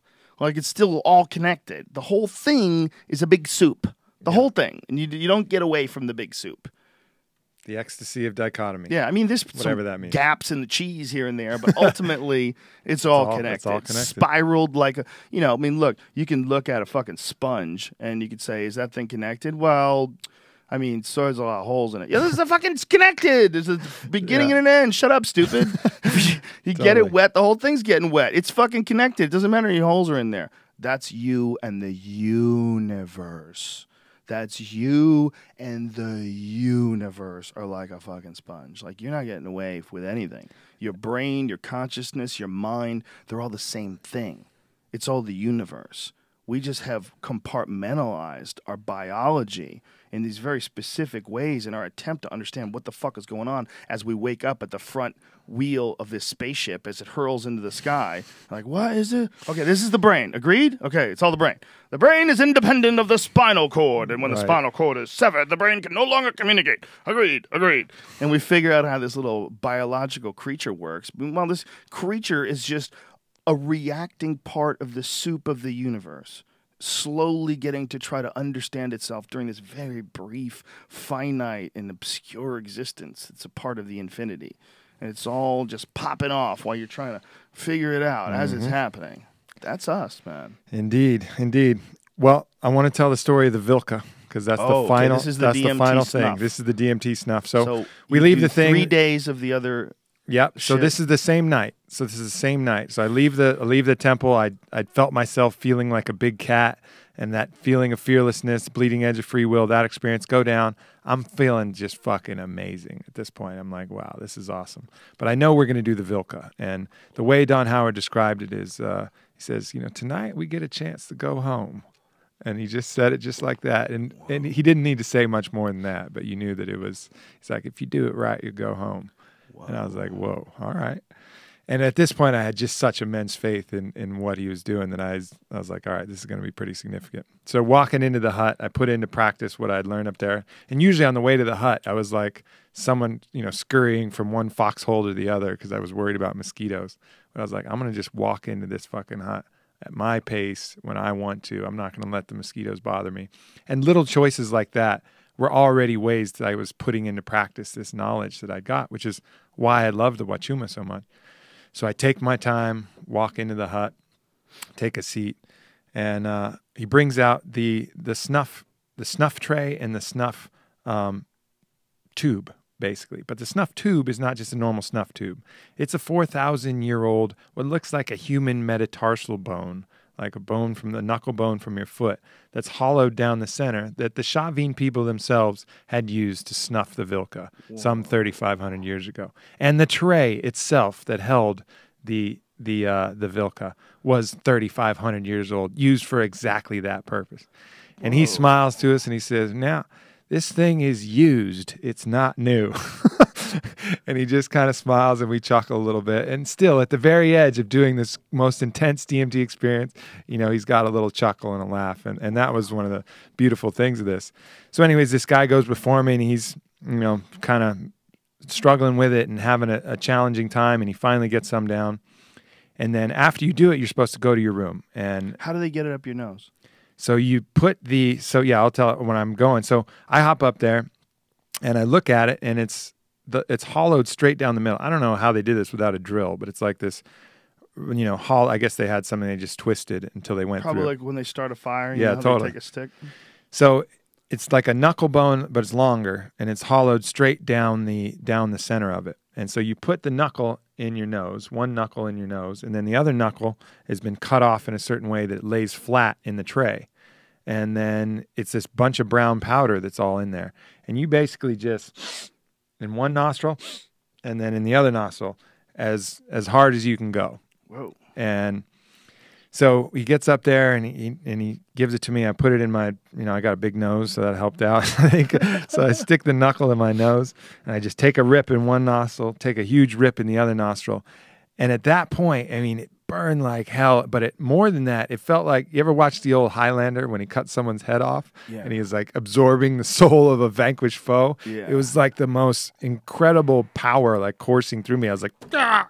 Whoa, like just shaking, like lightning struck me, I was really crazy feeling. So it's a painful feeling, and at the same time, it's burning, at the same time, intense DMT trip. Yeah, well, not yet. So it didn't kick in the DMT part, but just something electric happened. Like I just got hit with lightning. Like my body knew, like, oh, fuck, like something crazy is going to happen. So Don Howard just looks at me, and he knew I got a bunch of it. So he goes, you better go to your room. And just kind of said that with a smile. And like, I take off out of the hut and I go to the room and everybody else is going to go. So I start lying down in the bed. It's completely dark. I got a blindfold on. And, the snuff still kind of burning a little bit. And then a pretty familiar DMT experience starts to happen. That kind of chrysanthemum of energy, except it's way fucking thicker than I've ever seen it. I'm used to like seeing it above me in this kind of thing, but this was completely through me. Like it wasn't like I was looking at it, like I was it. I was this nexus of energy and lights and spider web. And there was really no separation between me and it, which is an experience that I've never had. I've always kind of known myself and then this other, and I was able to kind of look at the other as myself. This, I was like, oh, fuck, I am becoming this thing.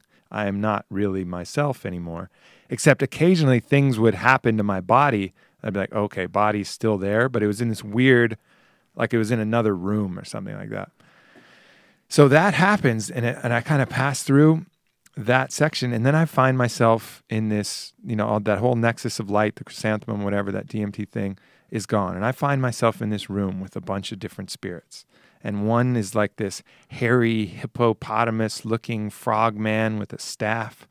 And then there's these other figures in hoods, and then there's these figures all around me. And I feel like I'm in this neighborhood bar, and everybody's kind of looking at me like, what the fuck are you doing here? You don't belong here. So I say, if it's in the greatest good, if anybody wants to speak with me, please do so. And all the spirits just kind of look at me like, not in a mean way, but just like, nah, I ain't got shit for you. So I'm sitting there for a second, and then I say, Grandma, you here? And so I was really close with my grandma. She's on my tattoo here, and I asked for her. I said, Grandma, are you here? And to my left, she started approaching in the most familiar, way that I remember her, probably from when I was, 10 or 12, in that kind of form. I remember the clothes she was wearing and her face and how everything was. And she said, hey, Aubrey, and in her voice. And I held out my hand, my left hand, and she grabbed a hold of my hand. And I could feel it, just like her same weathered hand used to be when I would hold her hand as a kid. And we started talking, and we talked for a few minutes, and then, said we loved each other. And I said, Grandma, I got to go now. She said, yeah, I know. And I let go. And and she left. And then I started the process of coming back into my body. But how real that moment was, I mean, you could say it's all in my mind and it's a projection of my grandma, but I could feel her fucking hand. I could hear her voice, and I know what she said to me. And it doesn't matter what anybody wants to try and explain that, that was my grandma. That was her. Well, this is a very touchy subject for people because people love calling bullshit on these kind of stories. Yeah. But this is what's really important. It doesn't matter whether or not it was a hallucination or whether it was actually your grandmother. It's the exact same experience. It still is that experience. It was. That is what's really crazy about a psychedelic, is that it may be able to bring your grandmother to you. It might really be able to do that. Like, that might be real. It might be a hallucination, but it's the same experience as if your grandmother came to you. That's a really weird thing for people to adjust to, that the idea that there's more than one possibility going on here, and the idea that you don't have to debunk this. Like, you don't have to debunk something, first of all, that you haven't personally experienced, and two, that it doesn't matter. Like, the debunking is not important. It's very important not to get caught up in some crazy woo-woo cult-like faith healer nonsense. You're right. But if you really don't believe him, take it yourself. And until then, shut your mouth. I understand you're trying to be all scientific and everything, and I understand that, I take offense with these pseudo-scientific explanations, but what can be easily explained by modern science, the workings of the human mind. I don't think so. I don't think we've even dipped our toes into what the fuck being a conscious entity in the universe really truly is. No. I don't think we have. And so for anybody, I didn't have any of this kind of unfinished business or anything. It was just an amazing opportunity to connect with her, but for me, the change the truth of that experience, for someone who did have, and not that this happens to everybody and this is reproducible and you go in with this expectation, I'm going to do Vilka and talk to my dead relative who I wanted to say I love you to. That may happen, it may not. So don't go with expectations. But for me, this is my experience, and this is what happened to me in this Vilka ceremony. The idea that see, when people say, is it reproducible? Yes and no. DMT is reproducibly ridiculous, but if you think that the exact same experience is reproducible, what you are ignorant of is the catalog of possible events. Stop and think of that. The catalog of possible events is infinite. Mm-hmm. And the universe of DMT dimension, the DMT experience, when you tap into that, what it really truly represents is something you had no idea you could ever even think up if you're just thinking it up. You had no idea it was there, and it becomes infinitely more complex the more you pay attention to it. And it's never ending. And it can change constantly. And saying this in my little feeble attempt at using human language to describe this experience is so useless. It's so silly. But the point is that along the way, you realize that, yeah, you could probably reproduce it, but it doesn't matter because it's not the same thing for a tenth of a second. Yeah. Every tenth of a second, it's a new thing. And an impossible new thing. Like, okay, now I understand. Well, there's these colors and there's these chat. Oh, what the fuck is this? Oh, what is this? This is a new thing. Right. This isn't even possible. This can't be real. Oh my God, this is crazier than that. And it just keeps going and it never stops. You can't catch up. You can never catalog it all. You can never say, well, we've got a very clear catalog of the possible effects of being on dimethyltryptamine, and Aubrey, you went to page 54. Yeah. No, there's no page 54, bitch. Yeah. It just doesn't end. It's an infinite book. You don't have it in your head. You don't have the database. It's like, an ant trying to figure out how a satellite works. It doesn't matter.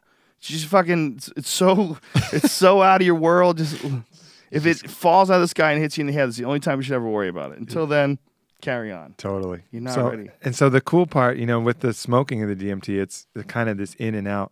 This was stretched out over, 40 minutes, and it was a long way kind of back from that.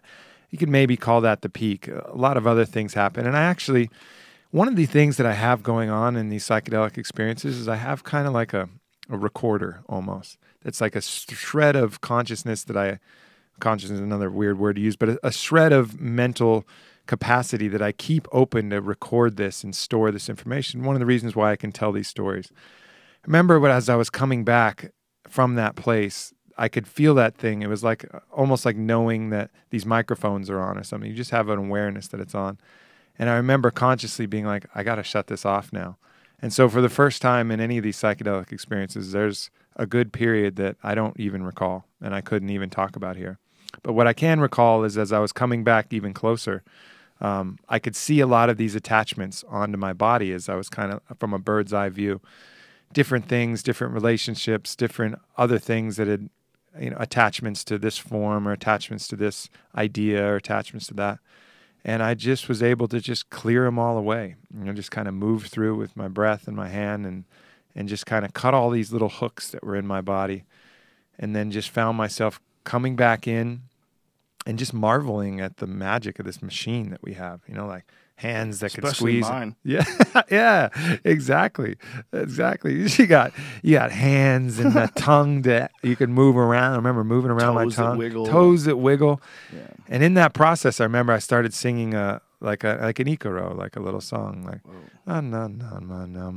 total nonsense, gibberish, but it just started to come out, and I was singing that as I was getting back into my body, and I remember I was still singing, and maybe I was singing a little loud.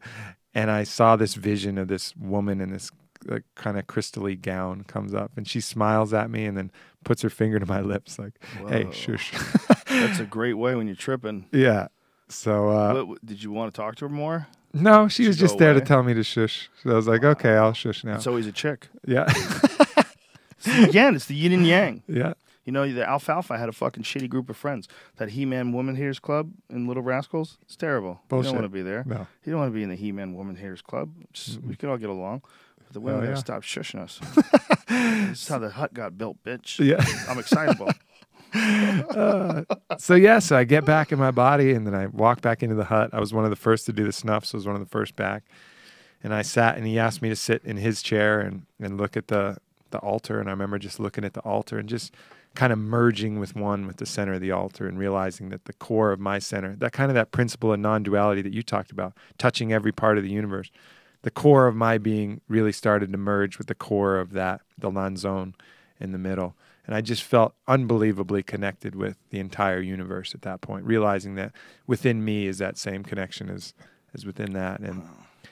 And then that was pretty much the wrap of the ceremony. You know, we all got kind of back in, and the candles burned out, and had a feast, ate some caiman, some alligator at the end of that night. And I think caiman's a crocodile, right? is a caiman a Is crocodile? there a Yeah. difference between the way alligator tastes and crocodile? No, caiman tastes delicious. It's kind of like a tougher chicken. But anyway, so we finished that off and go have a feast, and there we go. And really, the last kind of words from Don Howard is he told me as I was leaving, he says, it's Renaissance time, and that's what he believes. It's time for a new Renaissance, a spiritual and responsible consciousness Renaissance. And he's out there Johnny Appleseed in this motherfucker. Yep, he's been holding it down for 50 years, waiting for word to get critical mass.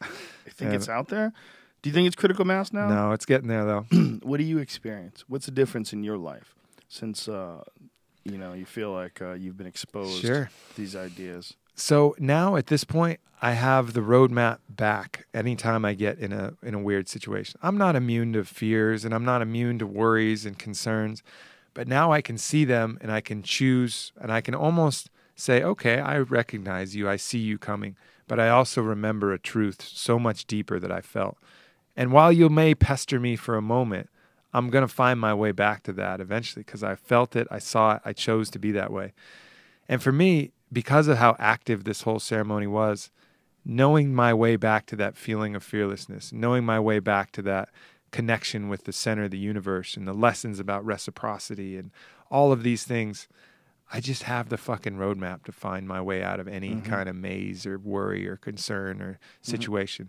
They're still going to come up. They're still going to kick my ass occasionally. Resistance is still going to get a foothold every now and then and win for an hour, win for a day, win for a week. I don't know. But I'll kick its ass eventually, because I've found the way and I've seen what is capable for me and what I want to be. As you get older, do you find less and less battles with that shit and more and more smooth sailing? Absolutely. Yeah. Yeah, I do. I like everyone, experience similar moments of malcontent or similar moments of a lack of ambition. I find a way to fight them back. And I think that one of the big things that I keep harping on, and that we harp on a lot on it, is take care of your meat wagon. Fuck yeah. It has a big effect on how your brain works. It has a big effect. The other day, I did a kettlebell workout. I did chin-ups with a weight vest on and ankle weights. And then I did 10 rounds of the heavy bag while the fights were going on. So I did renegade rows with the kettlebells.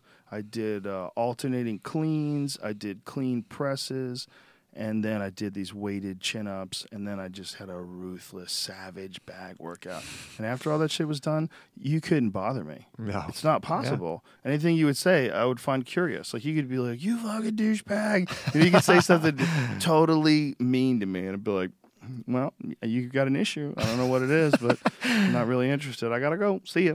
Like, you have a bank of bullshit in your body. And if you could blow that out in the gym, man, and that's a lesson. If you want to talk about something that I need to learn over and over and over and over again, although I know it, although I've espoused it, I still need to see it in action. Because sometimes your ego and your body get a little tricky. And you take a few days off, take 2-3 days off. You're like, I'm fine. I don't need to work out. I'm busy right now. I'm handling everything very calmly. You don't even realize, like, you're on the verge. You're on the verge of stepping into that new or that next sort of vibration, that a little bit more hostile vibration. And you could pull that back. You could easily pull that back. But if you don't do that, if you never do that, if you never take care of your meat wagon, Boy, you don't know, man. You don't know. I was high as fuck after that workout. After that workout, I was high. Like Yep. I was floating. Like I was filled with endorphins and everything was beautiful. I went outside. I sat down in the backyard and watched my chickens run around. And I was like, the world was filled with love. I might as well have been smoking weed. I'm serious. I was high as fuck, just stretching.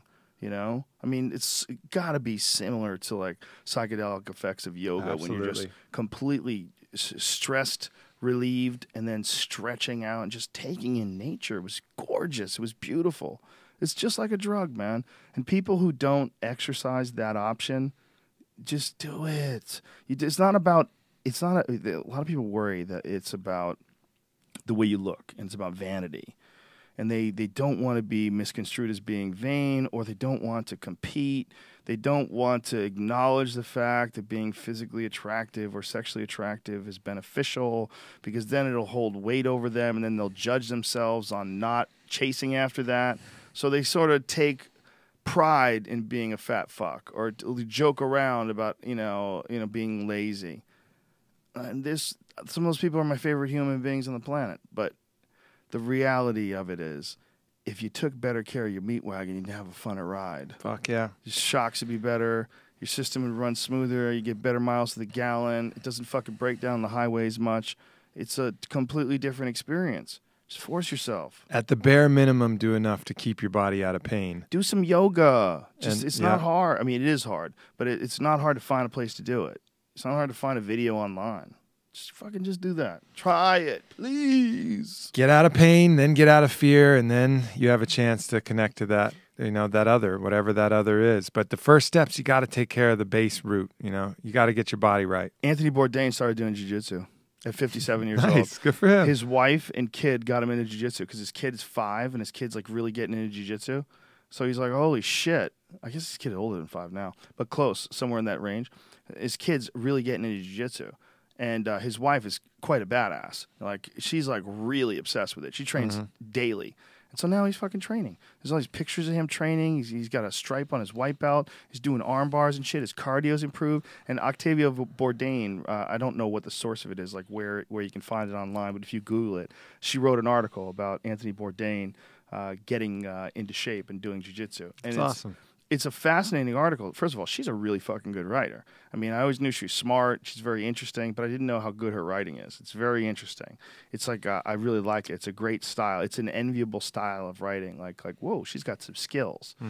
So she's documenting him, as like a test study. It's obvious who he is. It's obvious, but she's talking 57-year-old man, was a frequent smoker until he was 38, and she names off all the different drugs and how little exercise he gets and all these different things. It's really fun. If you get a chance, check it out. But good on Anthony Bourdain, man. Good for him. I love someone who's willing to take a chance at 57 years old and learn something new. I think that's Exercising awesome. exercising is right to free will. Yeah. Apparently she doesn't drill with him because she says he gets fucking too intense. She says he just fucking gets crazy. He's trying to, that guy's got a little bit of PTSD. He's seen some fucking shit on his show. For Choke the sure. shit out of you. He gets a little amped up, man. Well, bro, we ran out of time. It's another fucking awesome podcast, though. A lot of fun. Beautiful. Remember that last time you were worried that we were going to run out of things to talk about? Yeah, that was Isn't that silly. hilarious? That was silly. That's funny. Did that come up at all in the psychedelic experience? It didn't Like, because bitch, I kind of did you worry figured about that, but it would have if I'd have had that thought. I'd have been like, that was a silly thought. But all those little those are just ants. Those Yeah. are ants that you can choose to give you power, or you can choose to be like, that's a fucking ant. But like ants, you need them, or the world's going to fucking fall apart. That's what's really crazy about the whole thing. You really can't eradicate any of it. It's impossible. We're all going to be humans. And just enjoy this shit right here. Not my dick. I'm not pointing to my dick. I mean, this life is what I'm saying. Enjoy what's around you right now, what you're experiencing right now. And I think that whether science can determine that free will is an illusion because of your circumstances, your genetics, your life experiences, that's all well and good. But it's not empowering to whoever's listening to this and it is actually affecting you. Whoever that is that hears that, me saying you, whatever, you can alter this thing. You have it. Yeah, I don't know why you can alter it. I don't know why, but I've done it. You can do it. There's nothing special about me. I'm just a normal human being. I can do it. You can do it. We can all do it. And that's what your shaman friend is, Johnny Appleseed into the world. Indeed. You know, out of a fucking crazy place in the jungle, in the middle of nowhere, that you have to fly into. Yeah. Indeed. Wow. If you want any more information on that, I wrote this all up in a 26-page book. Oh, shit. Ebook with articles and stuff. It's all on my warriorpoet.us. Damn, you wrote a 26-page book about this? Yeah, it's like holy shit. yeah, it's Wow. the days that I Dude. wasn't doing ceremony, I was writing about it. And, Who was filming this for you? Did you hire someone to go down so there? we got a badass crew. We got Mitch Schultz from that's a DMT, good the Spirit move. Molecule. Oh, I love Mitch. And then we had I got to have Mitch on the podcast. we had Donald Schultz, who's this crazy like wildlife guy. I think I talked to you about him. He's in the Saving the Rhinos and done a bunch of shit like that. And then we had one of Mitch's main film guys there. I would love to talk to one of those Saving the Rhinos guys and see how they feel about those weird camps that they have in Africa. Donald knows all about it. He's been there a couple times. He's got some crazy fucking stories. Yeah. Shot at by sniper rifles from the hunters and Wow. crazy shit going on. Yeah, I would love to talk to him and get All his right, perspective. hook it up. I had Louis Theroux on the podcast, and he spent a good deal of time down in one of those camps. And it's one of the most fascinating documentaries that he put out. It was all about this contradictory world of these African hunting camps. Really fascinating. If you get a chance to watch it, first of all, Louis Theroux, if you don't know who he is, just Google him. I don't want to tell you how to spell it because I'll fuck it up, but figure it out, bitch. It's a day. Suggested spelling will come Louis kick in. spelled Lewis, and he did some fantastic documentaries on the Westboro Baptist Church, the God Hates Fags guy who holds up those signs at funerals and shit. That was incredibly fascinating. But this was one of his more fascinating ones. And the contradictory nature of these hunting camps is that because of these hunting camps, these animals are more healthy, their populations are healthier than they've ever been. But people are hunting them, and they're hunting them inside cages, and everybody else is. And people are freaking out, and it's a real complex freak out because I can see both sides.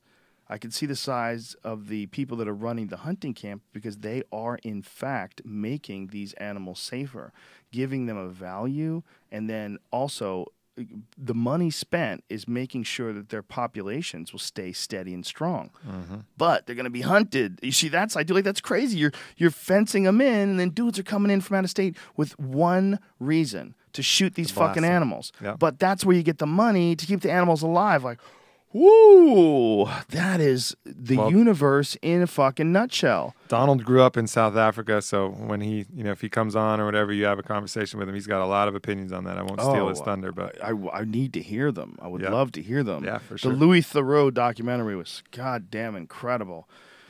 I would love to hear someone who's trying to save those animals what it's like. It's just if you really pay attention to a really good documentary on Africa, like there's a great BBC series called The Congo.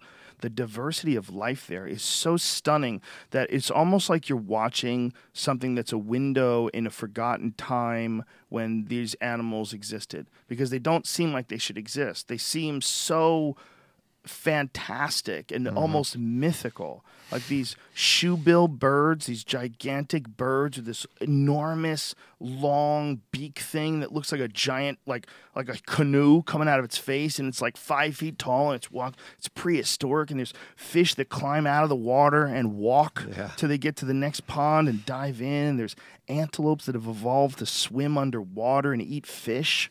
They have an antelope that eats fish, man. It can swim underwater 100 yards. And it's in the antelope family. There's rhinos and elephants that are trapped inside this rainforest because the grasslands turned into a rainforest, and all these plains animals just got stuck there. So you see these herds of gazelles running through swamps.